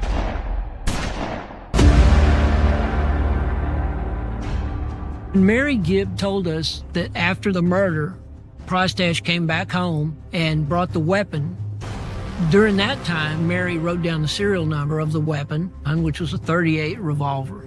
And she decides, hey, my insurance for me to stay out of trouble is to jot down this information. 4 months after the murder, law enforcement discovers the serial number was linked to a .38 Smith & Wesson, and law enforcement already had the gun in evidence. In March of '95, there was a robbery at the Klein Bank. Howard Guidry was involved in the Klein Bank robbery. He got caught and arrested, and he had that gun in his backpack, which led to being able to identify that weapon as being the murder weapon that killed Farrah Fratta. They run the serial number on the gun through ATF, and it comes back registered to Bob Fratta. On March 8th, 1995, Howard Guidry was brought to the office for an interview and gave a full confession. Price-Stash gave him the gun. The plan was to drop him off at the Fratta house, wait until Farrah came home and shoot her, and that Price-Stash would come pick him up and they would make their getaway. Joe Price-Stash was arrested. He was brought in and interviewed, and he admitted his involvement. We have the murder weapon. We have Mary Gibb. We know of the involvement of Joe Price-Stash and Howard Guidry. We know that Bob Fratta's the one pulling all the strings and masterminding all this. It's time to get all three of them indicted for capital murder because it's a murder for hire. A murder for hire is a special kind of murder under Texas law, and anyone involved, middleman, triggerman, hirer, are all guilty of the same thing, capital murder, and they can all three get the death penalty. I was on the couch playing a board game. My grandparents were watching the news, and all of a sudden my father pops up on TV in handcuffs. I still at that time did not know it was because of what he did to my mother. What I felt at that time was curiousness. Why is it going on? Bob Fratta, Joe Price-Stash, and Howard Guidry were all indicted for the capital murder of Farrah Fratta. I was a chief in the 230th District Court. I was a pretty new chief. I was only 32 years old. I was pregnant with my second child. This turned out to be the 6th death penalty case that I handled. So I was new, I was young, I was just learning everything back then. So you have 3 defendants. Often, prosecutors would pick to try the shooter first. In most people's minds, they're the worst one. In my mind, the worst person here is Bob Fratta. He's the mastermind and he's a cop. We tried Bob Fratta first. We went into it knowing his would be the most difficult, though the evidence wasn't as obvious and simple for him because he's not the shooter. So the case against Bob Fratta was circumstantial. You don't have a confession. There was no videotape. There was no eyewitness. And that was the risk. That was the concern.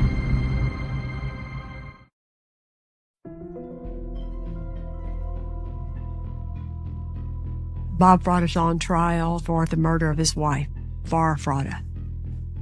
My job is to show the jury that divorce is the motive and to try and make them see the pieces of the story that prove that Bob, even though he wasn't there that night and he truly was alibied, was in charge of the whole thing that went down. The thing that I think drove Bob over the edge to find someone to kill his wife is that in their very nasty divorce, Farah was deposed in a law office, not in a courtroom. And for the first time, she acknowledged what was going on in their sex life, things that he made her do, and that he's a sexual deviant. We found out that Robert preferred to have people defecating on him during sex. Bob was sick. What he was doing was not normal. She just couldn't handle it. Nobody could handle something like that. So Bob and Farah Fratta were fighting over custody of the 3 kids. They were fighting over money, and I think Bob Fratta was worried that his sexual desires were about to be made very, very public. That's when he decided he had to take care of Farah. Bob Fratta had what a lot of people would call the perfect alibi.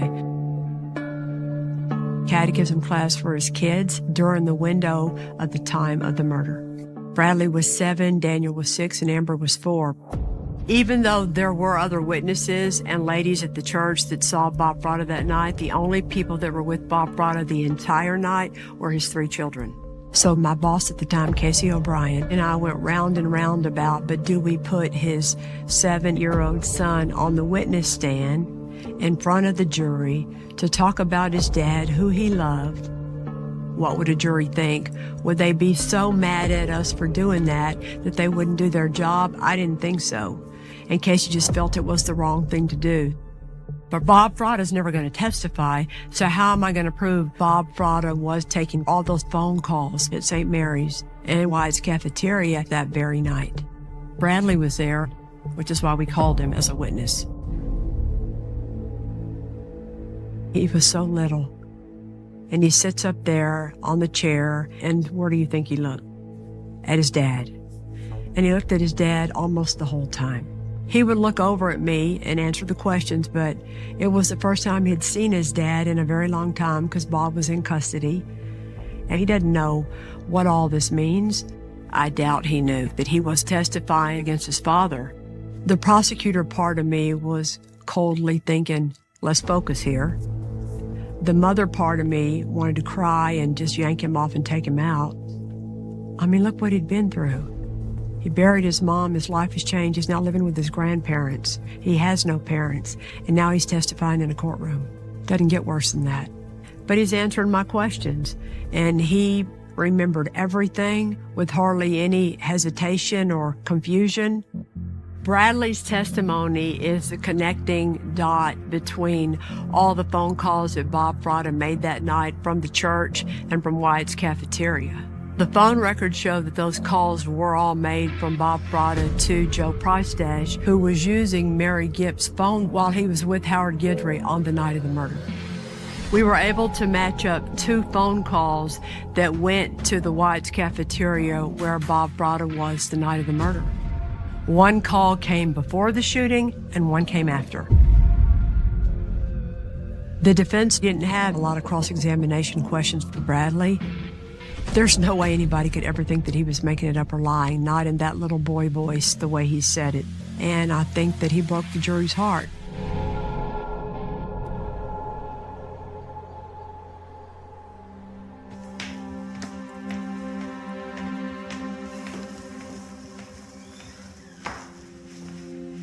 Hi, Bradley. Can I give you a hug? Yeah, absolutely. You still look the same. You do really too. You look better. do. Wow, you look so good. You look so young. Thank you. I was really dreading seeing Bradley. I wondered for so many years, how's he doing? How's he really doing? And I never reached out to him because I appreciate that anything having to do with me is a reminder of the worst thing in his life. I still, to this day, wonder how much impact that had on Bradley psychologically, or how he grew up dealing with the fact that he testified against his own father. We took a lot of criticism in Black for putting you on the stand. I bet you did. Having to go through all that as a baby, 7 years old. I had no idea why I was answering these questions for you. Right. I had no idea that my dad was the one being charged, so I'm pretty sure I smiled at him when I looked at him. And you went like this? Yep, I remember I waved. The crucial part of connecting your dad to the scene was all those phone calls. Yes, ma'am. I remember being at church that night. I remember him walking away from us multiple times to use the phone. I remember specifically 2 times at Wyatt's Cafe, him leaving us at the booth that we were at to go use the payphone. Did you ever, in the years since then, when you got older, wonder why legally we made you do that, I made you do that? Did you ever wonder that? It was needed, I know it. All I want was justice for my mother, and I wanted the truth. And if that had to come out from me for people to know as well, then that's how it had to be. I appreciate you, is what I want you to know out of anything. You're very sweet. I said I wasn't gonna cry, but... So did I. You mean a lot to a lot of us. You mean a lot to my family. Thank you.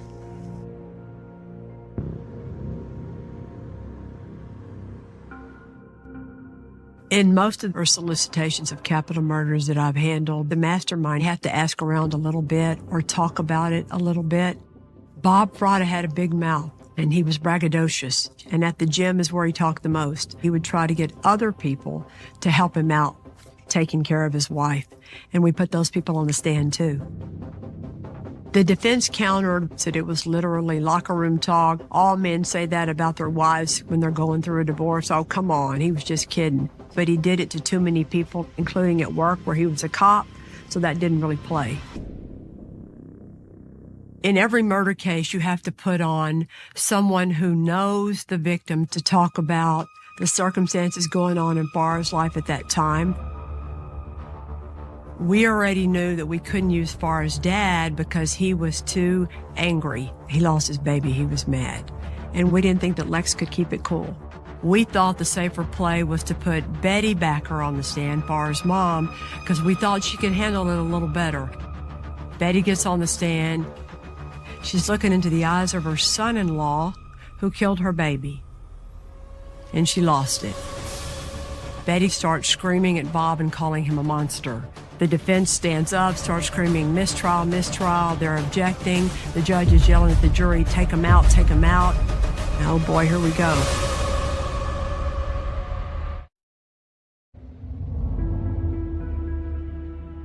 We put Betty Backer on the stand, Farrah's mom, and she immediately starts screaming at Bob and calling him a monster. The defense stands up, starts screaming, mistrial, mistrial. It's bad, but you got to remember poor Betty. When Bob Fratta got arrested, she saw it on TV. She's never been able to confront him with the knowledge that he killed her baby.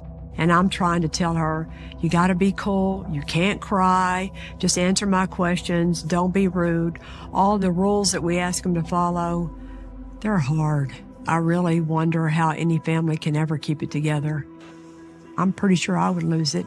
I'd be one of those people coming over the railing trying to get you. The judge yelled at her. He yelled at me, but denied the motion for a mistrial, told us to straighten it up, and we started again.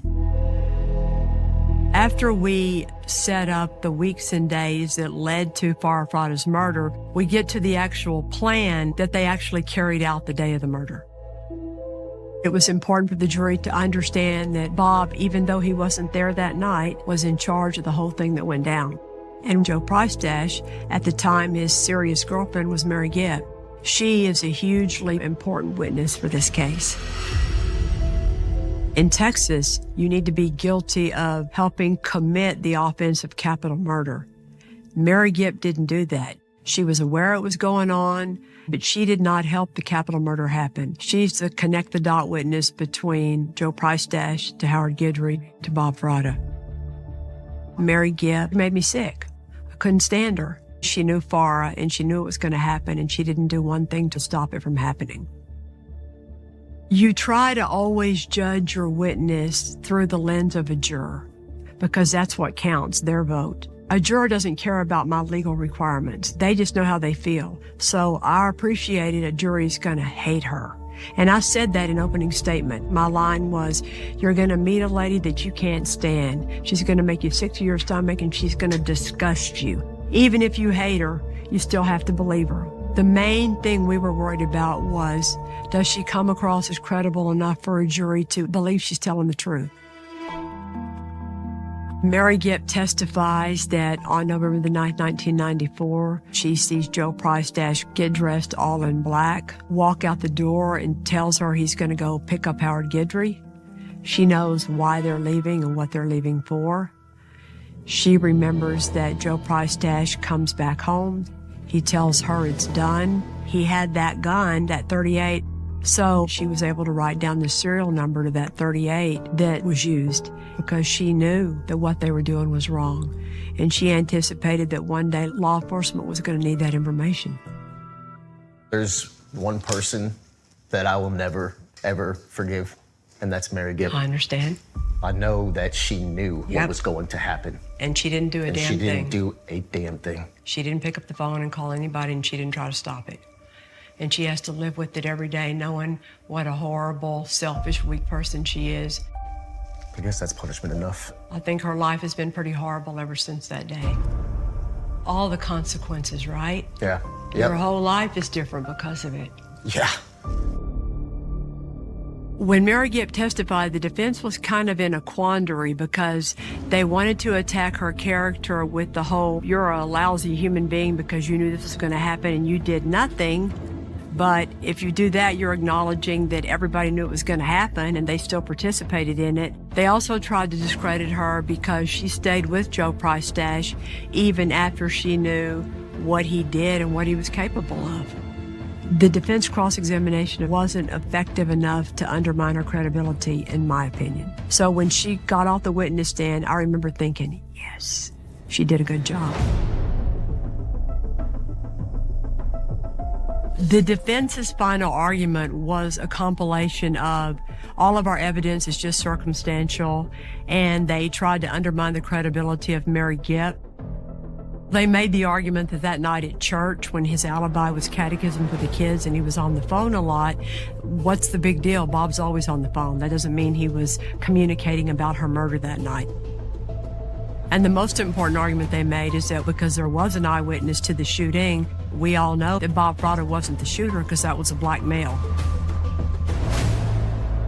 In our closing argument, we were telling the jury again why we put on each and every witness and what the point of their testimony was. We talked about the divorce and the trigger, the fact that the world is fixing to know what a sick bastard Bob Fratta is, in addition to the custody and all the rest of his controlling issues. And in the whole wide world, who in the world will want Farah Fratta dead but Bob? If you're not the trigger man, but you provide the weapon, you're assisting. If you're encouraging someone to do it by giving them money like Bob Fratta, that makes you a party, an accomplice. We want the jury to understand that even though he wasn't there and he was smart enough to use some fools to do it for him, don't let him get away with it. He's the puppeteer here. He's the mastermind here. Hold him accountable. He's guilty of capital murder. The jury goes out to deliberate guilt. If Bob Fratta is not found guilty, then what do you do with the other two?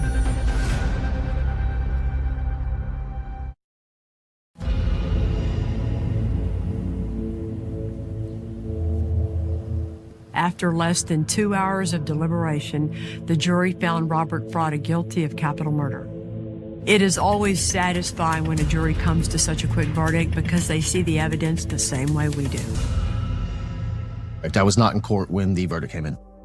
I'm at my grandparents' house, and my grandfather comes with my grandmother and sits all three of us down, and he proceeds to tell us that our father is responsible for our mother's death, and that our father was going to be going away as well. We were never going to see him again. I couldn't process my father had someone kill my mother. I still looked at my father like he's my father, you know, and I'm still trying to understand why or if this is even real. But at that time, I turned on my father. He was responsible for my mother's death. He's behind bars, and anger came towards him, and just basically running through my mind with the question, why? Now, to me, the real trial begins. Was he going to get the ultimate punishment in the state of Texas? And that's the death penalty. Same jury is asked to go back there and vote. Does the defendant get the death penalty by answering these questions? Is he a future threat? And is life more warranted than the death penalty? Or here was the challenge in this case. Bob Fratto was not the shooter. And him being a cop and a first offender, would that make just one juror decide, okay, he doesn't need the death penalty? And if they decided that one juror, then we've lost the death penalty.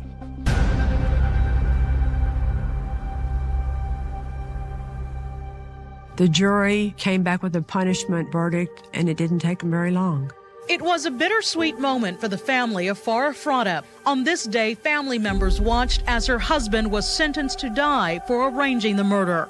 The heinousness of this crime, the planning and the premeditation and the kind of man that he is, he deserved the death penalty. Besides just knowing that he's guilty, what about the fact that his punishment was the death penalty? I liked it at first when I was younger. As I grew older, I thought, you know, I don't care if he would just sit in jail for the rest of his life, to be honest with you. In 1994, we did not have life without parole. So had your dad gotten a life sentence, it would have been a life sentence for one day. He would have been eligible for parole. So that was the choice the jury had, life and death, okay? The next case we tried was Joe Price-Dash's, and his jury also gave him the death penalty. The last case we tried was Howard Guidry's case, and again, the jury gave him the death penalty. Every single person involved in committing this crime received the death penalty, and that's the only case that I know of in the United States of America where that's happened. What do you remember about your mom? I have specific memories that I can remember. You know, us going to the pool or her working out, just little things. Remember how pretty she was? Yeah. Okay. At one point, you tried to, like, reach out to your dad and talk to him, okay? I went and saw him, my brother and I. When? When I was 18, and my brother was 16 or 17. So y'all went to death row to see him? Uh-huh. Wow, tell me about that. I just wanted to hear, maybe he would confess to me. Or maybe say he's sorry. Sorry, or anything. But he just constantly wanted to say he's innocent. How much time did your dad spend asking about y'all? It wasn't much. Okay. I mean, it was honestly just him trying to convince us that he's behind bars for no reason.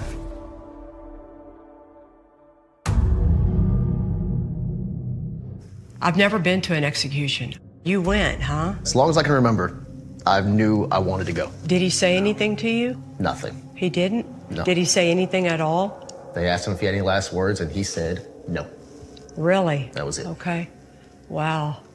I think I really have one question for you. Like, you are 100% certain it was Bob. Oh, yeah. Yeah. That's all I wanted to ask you. Bradley. That's it. There's no doubt about it. When Bradley asked, "Are you sure my dad did it?" I tried not to let it show on my face, but I was like, I wanted to cry and I wanted to scream. Deep down in his heart, he's still that little boy whose daddy killed his mom. And that's a horrible thing to have to accept, and you just don't want to ever believe it, do you? Thank you. Tell your brother and sister and grandma and Zane, okay? I'm proud of you. Thank you. Your mom will be very proud of I know. I know she is. Thank you, Kelly. Yes, you're Thank you welcome. for everything. Thank you.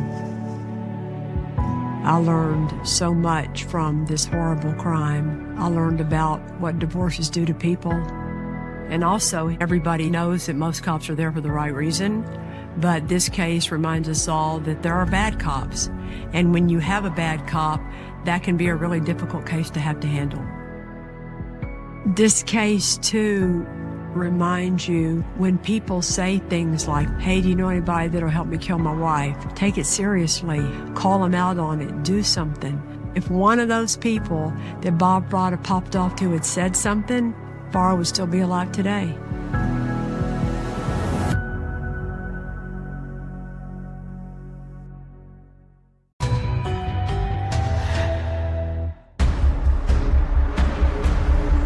When two young women, Colleen Reed and Melissa Northrup, go missing in eerily odd, similar circumstances, all signs point to a death row inmate who's on parole and on the run. Nobody can find that convicted killer, and a massive manhunt ensues. The way he killed people, the way he tortured them, the pleasure he took in it is on a whole different level. Are you Melissa's killer? No. And in the aftermath of his trial, the corruption involved with the parole system is exposed for all the world to see. I've prosecuted a lot of really horrible people, but Kenneth McDuff is in a world of his own. The evidence shows that this defendant is every person's nightmare. No comment.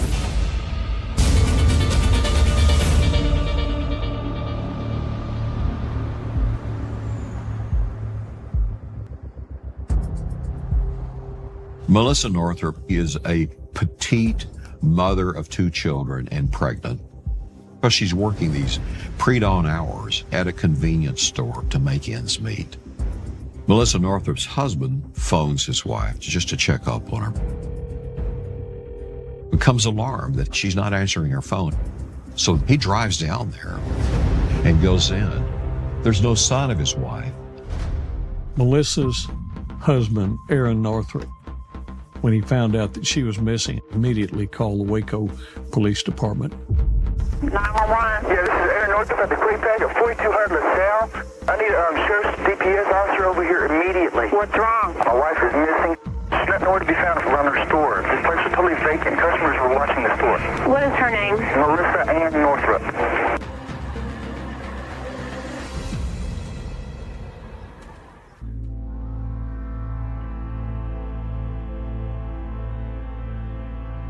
We have a missing attendant at the Quick Pack. Her name is Melissa Ann Northrup, white female, 22 years of age. Her vehicle was also missing. There was some money missing from the store, and right now we're treating this as a robbery, kidnapping. We have no suspects at this time. Our husband, he has no idea where she's at neither. Of course, he's worried. Our whole family is worried. We just want to locate this young lady. I talked to my wife 5 minutes before this happens. All of a sudden, she's just gone. And I don't know if you can imagine how that feels.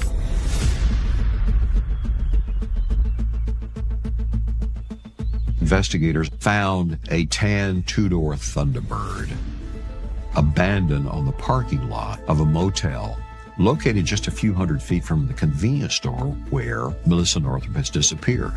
The police runs the registration and finds that it's registered to Kenneth Allen McDuff.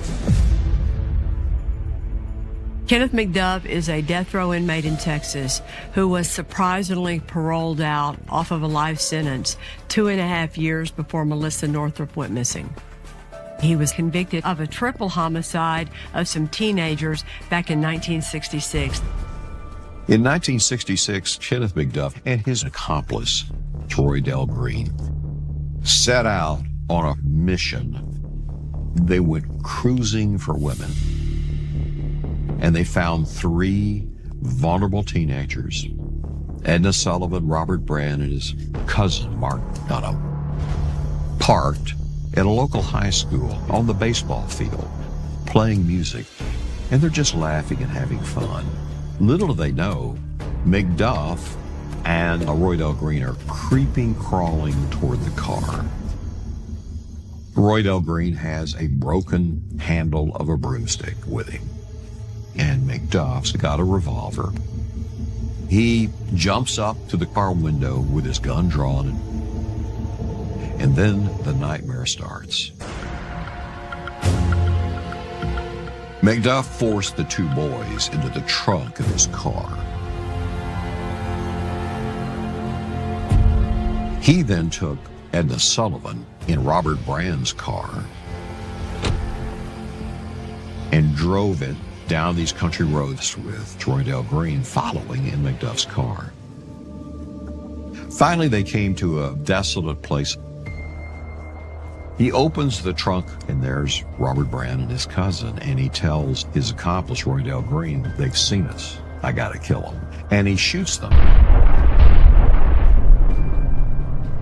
Then drags Edna Sullivan to the back of the car and assaults her with the broken handle of a broomstick. He straddled Edna Sullivan and placed the broomstick across her throat. And he crushed her larynx.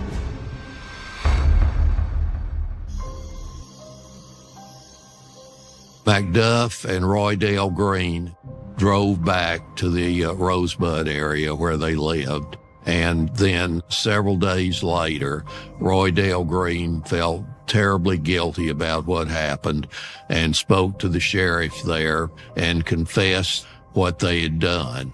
It was an absolutely terrible crime, absolutely brutal in every way. And so the sheriff and other deputies began looking for McDuff. They were able to find him. He tried to get away. There was some shooting, and then he was captured. The trial drew a lot of publicity. The first time I heard the name Kenneth McDuff was in 1966. My father was a U.S. Marshal at the time. He was talking to the sheriff of Falls County, and he was a tough guy, but he was visibly shaken up, and he was telling my dad about McDuff, and it made me sick.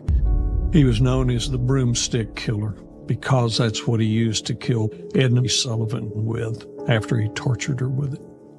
Roy Dale Green pleaded guilty to one of the murders and some of the circumstances, so he got a 5-year sentence and a 25-year sentence. And he turned state's evidence to testify against Kenneth McDuff. The jury found Kenneth McDuff guilty, and he was assessed the death penalty.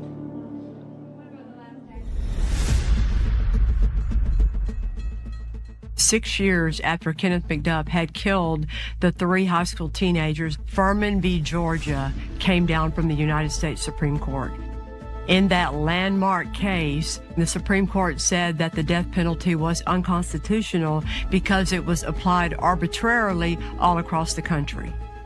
That meant that every death row inmate in the country, including Kenneth McDuff, had their death sentence commuted to life.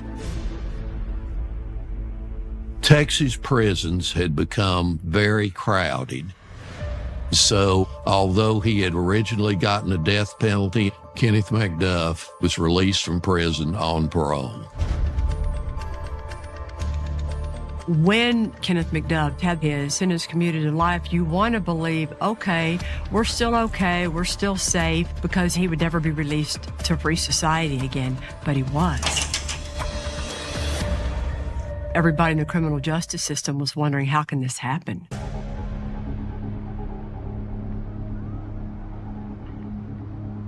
The Waco area, Central Texas area, certainly had its share of crime, but abductions, missing persons, that would have been pretty unusual. And then the circumstances of it were odd. So you suspect the worst. The investigators didn't have a lot to go on. And when they came up with this license plate that came back to McDuff, that was something to work on, but that wasn't enough to find and to arrest Kenneth McDuff. You still have to have evidence, and you still have to investigate the case. We knew we had to do something to try to find Melissa. If she was kidnapped by McDuff, the urgency was paramount. All of a sudden, we learn about a case that sounds a whole lot like Melissa's. Then police told me, we believe she's been abducted. Yeah, this is a nightmare. We felt like McDuff probably got her. And by the way, he's a killer.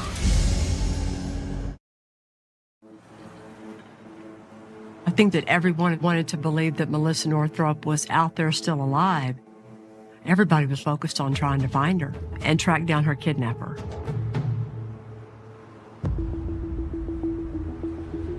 Melissa's car was discovered by a fisherman near the gravel pit outside of Dallas.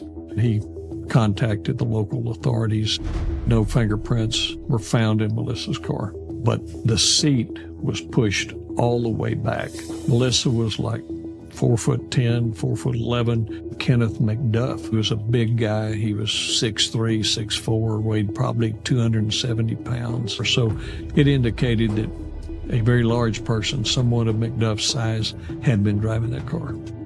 An extensive search was conducted in that area, but she was not found.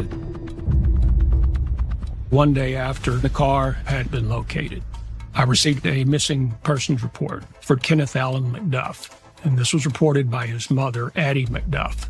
She said she'd not heard from him in days. She was concerned about him. Kenneth McDuff had a parole violation warrant at that time.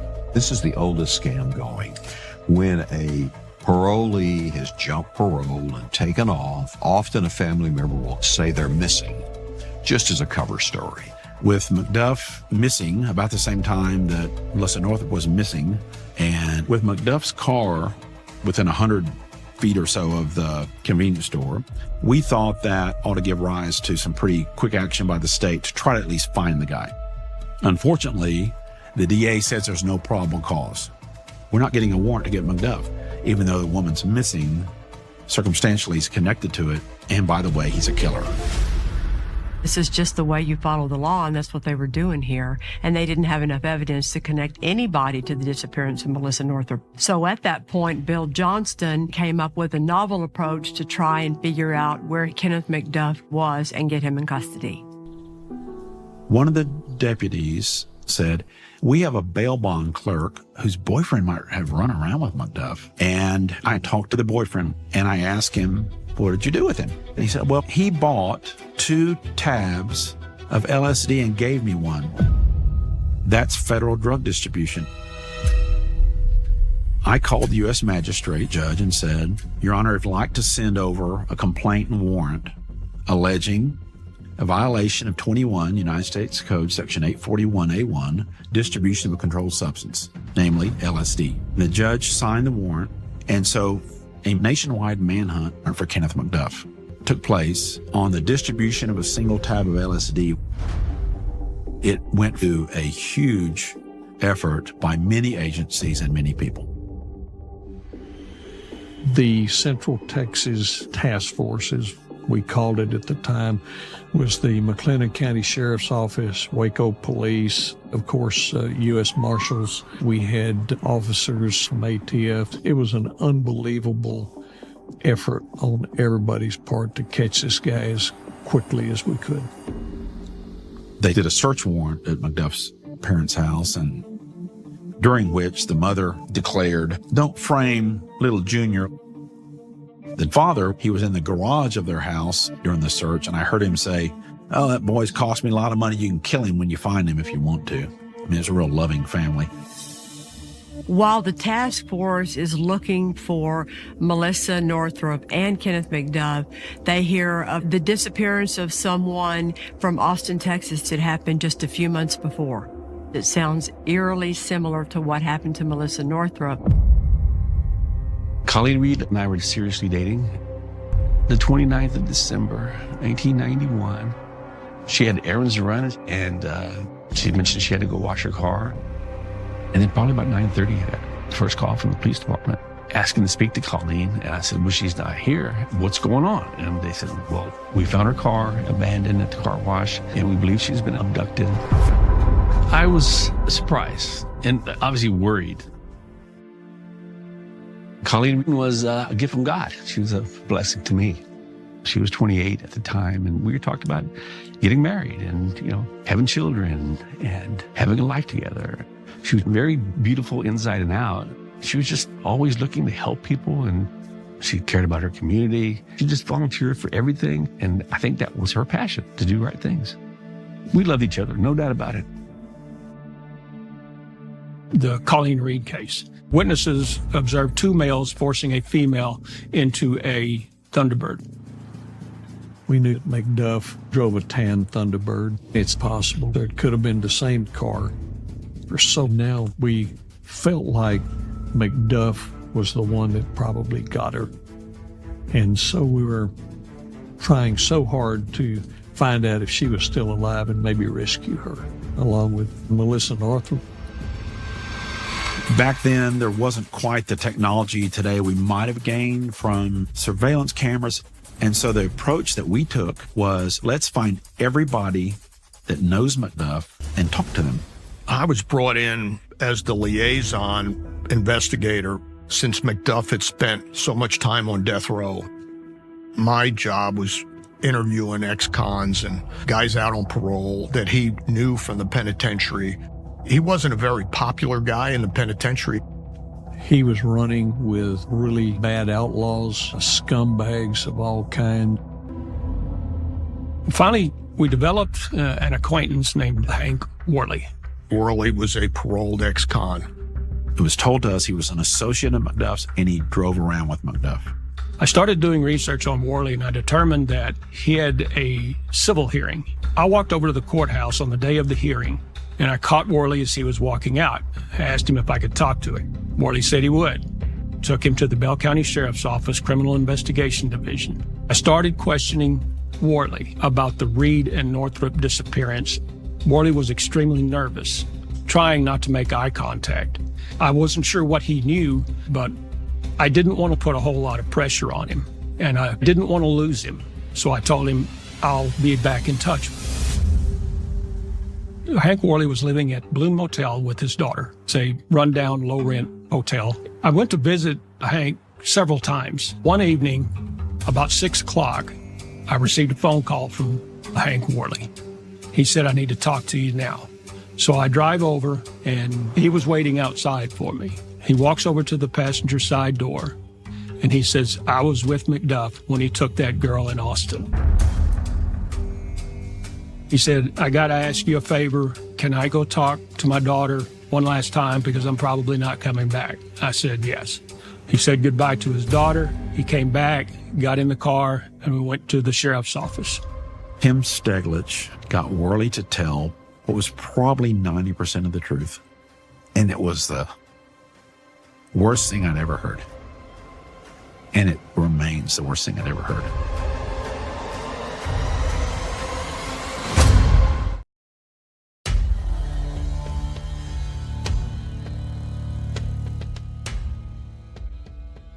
When the investigators interview Hank Worley, not only does he talk about his own involvement, he gives them even more details about exactly what Kenneth McDuff did to Colleen Reed. Worley started by saying he and McDuff went to Austin to get bent, which is to get high. And while they were driving on 5th Street, they see a female at a car wash. And McDuff made some statement that we're going to take that girl. He tells us that Colleen Reed is washing her sports car at this car wash, and then McDuff pulls into the bay next to her, gets out, grabs her by the throat, brings her to the car, throws her in the back seat. McDuff gets in the back seat with her. Worley drives off. And then the torture begins. Colleen Reed's hands were bound with shoelaces while they were in transit. They drove around Austin and then drove north on Interstate 35. Worley told us McDuff is in the back seat torturing Colleen Reed with a cigarette over and over. Worley drove a vehicle for 2 hours with a woman screaming.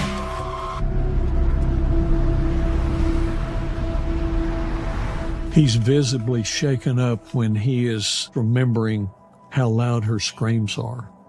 And he told us, he said, loud that hurt my ears. He had his head down and he was shaking. And then he went down on his knees. We're just in disbelief. And she begged Worley for help. Worley says, I was afraid of McDuff myself. There were all kind of ways Worley could have jumped out of the car and waved people down and got them involved, and McDuff would have been caught. But he was a low-life coward. Colleen was taken to a field about 200 to 300 yards from Kenneth McDuff's parents' residence in Bell County. McDuff drug her out of the car and reared back and hit her so hard in the face that Worley described it like a tree limb breaking. And so then he drags her over and threw her in the trunk. Afterwards, he took Worley by his house. McDuff let Worley out of the car, and McDuff drives off into the night with Colleen Reed in the trunk. The level of brutality was shocking. We're speechless. I was so angry. I can't even tell you what I wanted to do to Worley at the time. What happened to her was everything we feared, and even worse. It's coming true. It all came to fruition. It's like, yeah, this is a nightmare. Sorry.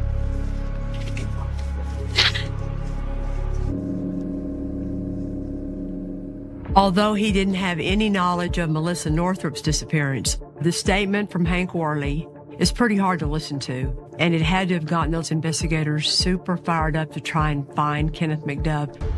Worley led us to believe that McDuff would have murdered Colleen Reed and buried her somewhere in that area of Bell County. The next day, there was a helicopter with an infrared unit on it. They had the entire Austin Police Cadet Academy come up and walk the fields. An enormous effort was made to try to find a grave, and none was ever found. With Hank Worley's confession that he and Kenneth McDuff were the ones who abducted Colleen Reed, and Melissa Northrop going missing just 2 months after that in similar circumstances, the investigators knew they were on the right track. Kenneth McDuff was no longer just a person of interest. He is the sole suspect in the disappearance of Melissa Northrop. What we know about Kenneth Allen McDuff, he's a violent, dangerous human being. And like the captain says, he needs to be off the streets. Central Texas were on edge. People were scared to death that this creature would catch them or their wives or their daughters. Almost 2 months after Melissa Northrop goes missing, a resident of South Dallas makes a grisly discovery. Melissa Northrop's body is found in a deserted gravel pit that's filled with water in Dallas County, about a 100-mile drive from Waco. Her remains are found by a fisherman about a quarter-mile away from where her car was found stuck in the mud. We do have a positive identification on the body. It is that of Melissa Ann Northrop. The one clue that this is the work of Kenneth McDuff is that her ankles and hands are bound with shoelaces. McDuff had certain traits and certain patterns, and one of them was he liked to bind his victims' hands and feet if he could, and he often used their shoestrings. He would literally get their shoes off, pull the string out, and use it. It was a great sense of relief that we finally found her. We finally knew what happened and gave us more evidence to use against McDuff if and when we could catch him. At this point, you have the detailed statement of Hank Worley, you have the body of Melissa Northrop, you have her car, and you have Kenneth McDuff's car. And they know that both victims had been tied up with shoelaces, but you're still missing two big pieces. You're missing the body of Colleen Reed, and you're missing Kenneth McDuff. I mean, the truth is we didn't have a clue where he was. And the Marshal Service had a notion to put it on national television. I contacted America's Most Wanted. The families of those murder victims pray for the capture of McDuff. Tonight, your call could end the manhunt. America's Most Wanted aired that Friday. We got a call Monday from Kansas City police that they think McDuff may be in that area. The Kansas City Police Department had gotten information from a viewer that had watched America's Most Wanted show. Hey, this is the guy that's wanted out of Texas for these killings. A witness who called, who said he thought he was working with McDuff in Kansas City. McDuff had gotten arrested up there on a prostitution sting, but they didn't take him into custody. They just wrote him a bench ticket and put his thumbprint on the ticket. I had the prints from the prison, and we compared them, and it was obvious that it was him. We couldn't believe it after all this manhunt. Finally going to get this low-down scum off the street. The Kansas City police find out that he was working on a garbage truck. So they set up a sting operation involving a checkpoint and stopped the truck under the pretense that they were doing a safety inspection on the vehicle. And that's when they identified and arrested him. McDuff denied everything and then finally said, I want to talk to an attorney. After he was caught, the federal judge ordered him removed to Waco, Texas, and the U.S. Marshals provided their fastest jet. So McDuff was handcuffed and he was placed in the jet opposite from me and a couple seats back. I think about being on the airplane with that guy. God, he probably should have been duct taped to the seat.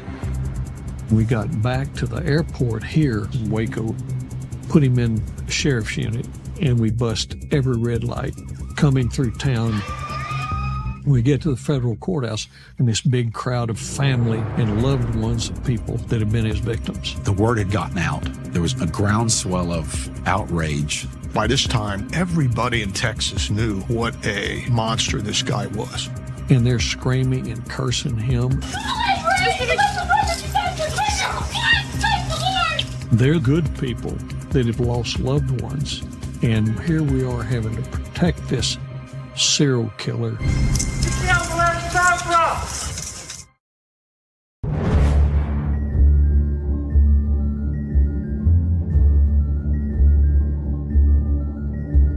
After finding Melissa Northrup's body and then arresting Kenneth McDuff, he is charged with the capital murder of Colleen Reed and the capital murder of Melissa Northrup.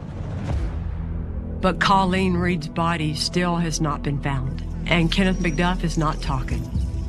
Prosecuting a murder without a body is difficult because you have to prove that they're dead, and you like to be able to prove the cause of death too, and you can't do that when you don't have a body. For all those reasons, the state decided to move forward with the prosecution of Melissa Northrup's case first. No comment. McDuff had escaped the death penalty before because the Supreme Court threw it out. By this time, Texas had reinstated the death penalty. We felt that we needed to get him the death penalty so that he could never commit any more crimes like this. It was going to be difficult. It was not a slam dunk. We didn't have anybody that was an actual eyewitness to the murder of Melissa Northrop. The prosecution case was the definition of circumstantial. I mean, they had to take a bunch of unrelated facts and put them all together, and there just really wasn't, in our mind, any conclusive evidence that he committed the murder. I think they were relying more on his past and his history than facts. To say it was a high-profile case is probably an understatement. There was so much publicity that I don't think you would ever found 12 people who could have impartially judged it. So the judge decided it would be better to have a change of venue and decided to send the case to Houston. Is there a place you think you would get a fair trial? I'll have to think about that. Do you think you're a monster? No. And Judge Bob Burdett was assigned to oversee the case. And I'm very familiar with how he controls his courtroom. He doesn't put up with any nonsense. You better make sure your T's are crossed and your I's are dotted if you're trying a case in front of him. When you have a crime and you don't have any witnesses to prove that the person did the crime, the law allows the state to present other very similar offenses, extraneous offenses as they're called. Typically, you don't try one murder by bringing in another murder, but when you're trying to establish that the same person committed the crime, sometimes it can be allowed in for limited purposes only. There was a hearing in this trial where Judge Bob Burdett had to rule on whether or not he was going to allow into evidence the extraneous other murder of Colleen Reed in the trial of Melissa Northrup. It's only in pretty limited situations that they're allowed to go into facts of another case, and this was one of them. It was basically 2 murder cases wrapped up into one. Hank Worley was the key to breaking the case. Worley's testimony showed how McDuff had accomplished the murder of Colleen Reed and the similarities between her kidnapping and murder and the Northrup kidnapping and murder.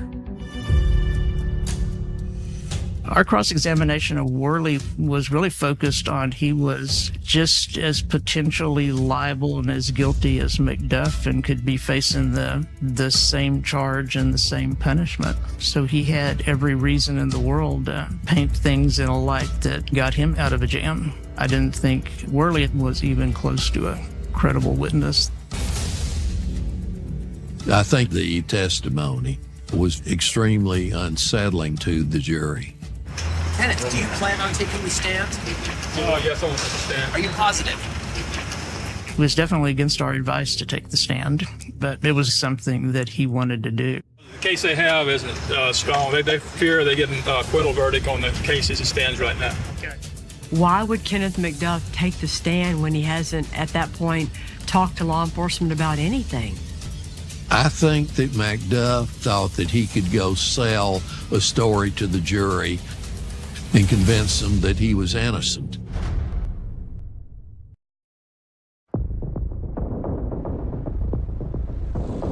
During the trial of Melissa Northrup, Kenneth McDuff says he wants to take the witness stand. His lawyers advise him not to do that, of course, because if he testifies, then he is going to be cross-examined on anything the prosecutors want to ask him about. He does not take the advice of his lawyers, and he takes the witness stand. From the prosecutor's point of view, I'm sure they were very excited that Kenneth McDuff didn't listen to his lawyers. McDuff testified that he was not in Waco when Melissa Northrup was killed. He said he decided to leave Waco behind to try to shed his past and get a new life, and gave all these details of his journey. And I'm sure he thought with that long story that he had impressed the jury, but I didn't think he'd accomplished what he intended. When Kenneth McDuff takes the witness stand, not only can the prosecutors cross-examine him about Melissa Northrup, the victim he's being tried for, they can ask him about Colleen Reed and other crimes that the jury would not have known about when they were just deliberating his guilt.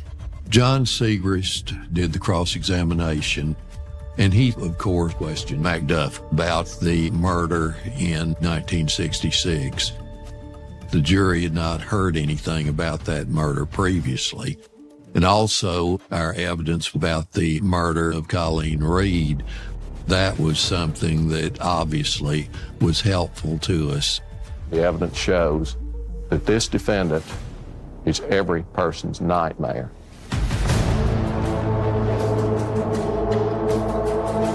The jury was out about 3 hours. We, the jury, find the defendant, Kenneth Allen McDuff, guilty of capital murder as charged in the indictment. Kenneth McDuff is found guilty of murdering Melissa Northrup, and he is sentenced to die by lethal injection. The whole time the judge was talking, I was crying, and it was just really a load lifted. Kenneth Allen McDuff is the only person that's been on death row twice in Texas. Can you tell me how you're feeling? That's what I'm guilty. Any thoughts on what's next? I guess I'm going to die, apparently. We all do, you know. Will today's decision bring your family closure? There's never be a closure. To me, my daughter's not resting in peace until this man is dead. So I don't want him to be able to do this ever again.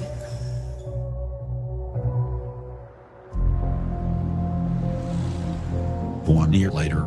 And the case against McDuff for the murder of Colleen Reed was tried without a body.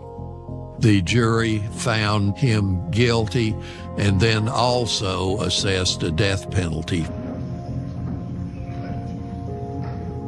It's a relief, yeah. She died a horrible death, but she lived a good life. It was like another nail in the coffin. He's not getting out of this one. You're going to pay now. And there's some pieces of me that I didn't know exist. The hate that I had for that guy and the things that I dreamed that I could do to that guy. It's just like, but God help me. The last chapter will always be reserved for bringing Colleen home. So guys, Kenneth McDuff is finally convicted for the capital murder of Colleen Reed and the capital murder of Melissa Northrup. But people still had a lot of questions. Where's Colleen Reed's body?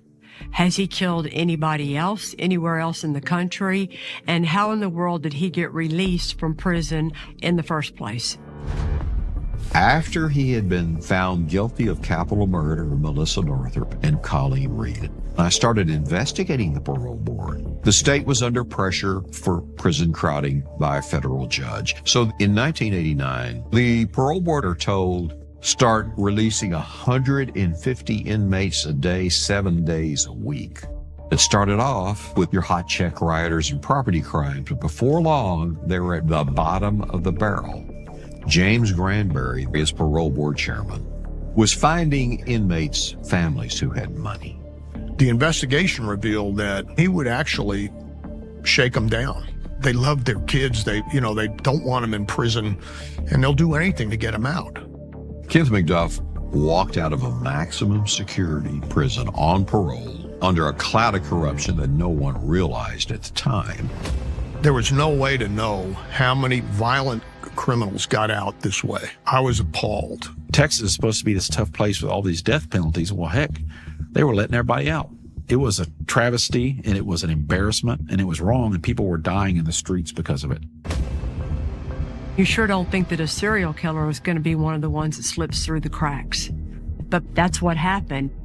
And look what happened in the free world, where he got to continue to prey on women, and he killed 2 more people. And that's all the fault of the system. With McDuff, the justice system did its work. They put him back on death row. But to close those cases for the families, recovering the victims is the priority. So as he was getting close to the execution set date, I started going down to death row. I would spend 4 or 5 hours with him, talking to him. The most chilling thing that he said to me was about Colleen Reed.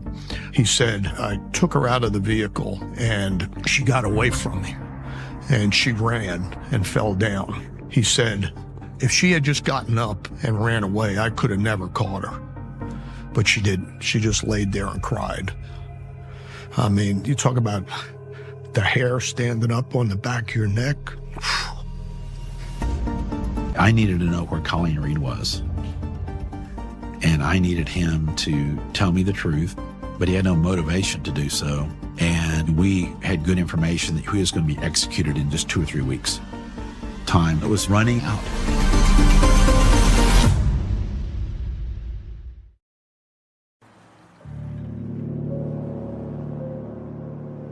Seven years after Colleen Reed goes missing, they still can't find her body. Her family is in pain, and Kenneth McDuff is sitting on death row not saying a word. A few weeks before his execution date, a window of opportunity cracks open. McDuff comes in and he's complaining about a toothache. I say to him, look, you're a man of your word. I'm a man of my word. Here's what's going to happen. The dentist will be here tomorrow.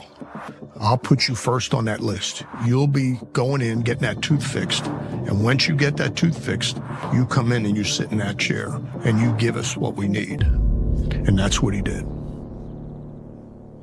He drew out the map for Colleen's location, where he buried her.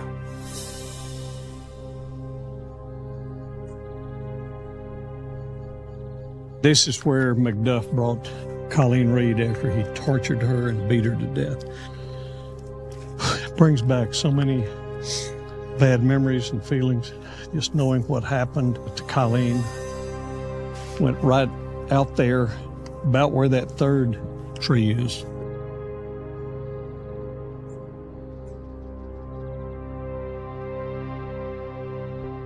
Had a tractor with a blade, and we had a bulldozer with a blade. Still couldn't find her.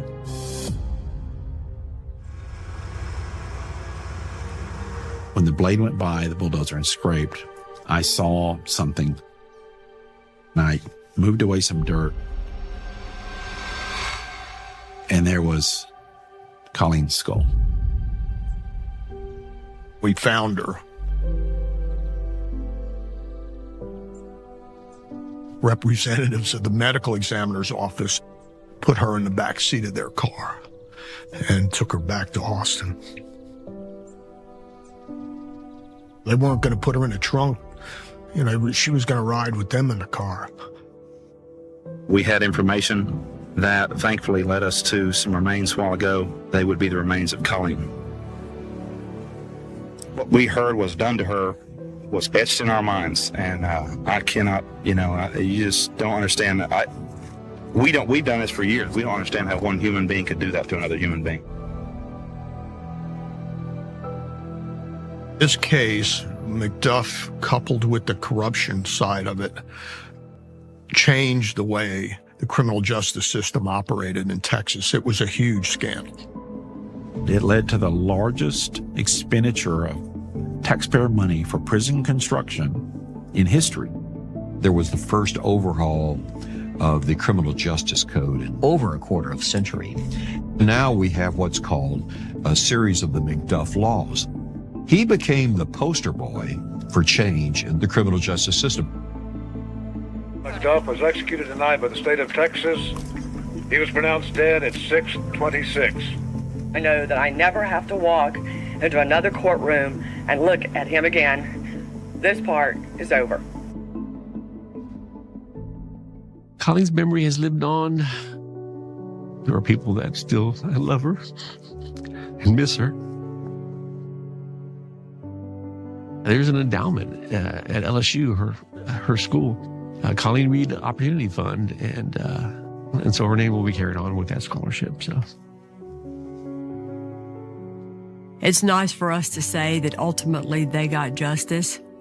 You know what? If I was Colleen Reed or Melissa Northrup's family, I would tell you I don't want to hear any talk about justice because all I feel is pain. Because a monster like Kenneth McDuff roamed the streets of Texas.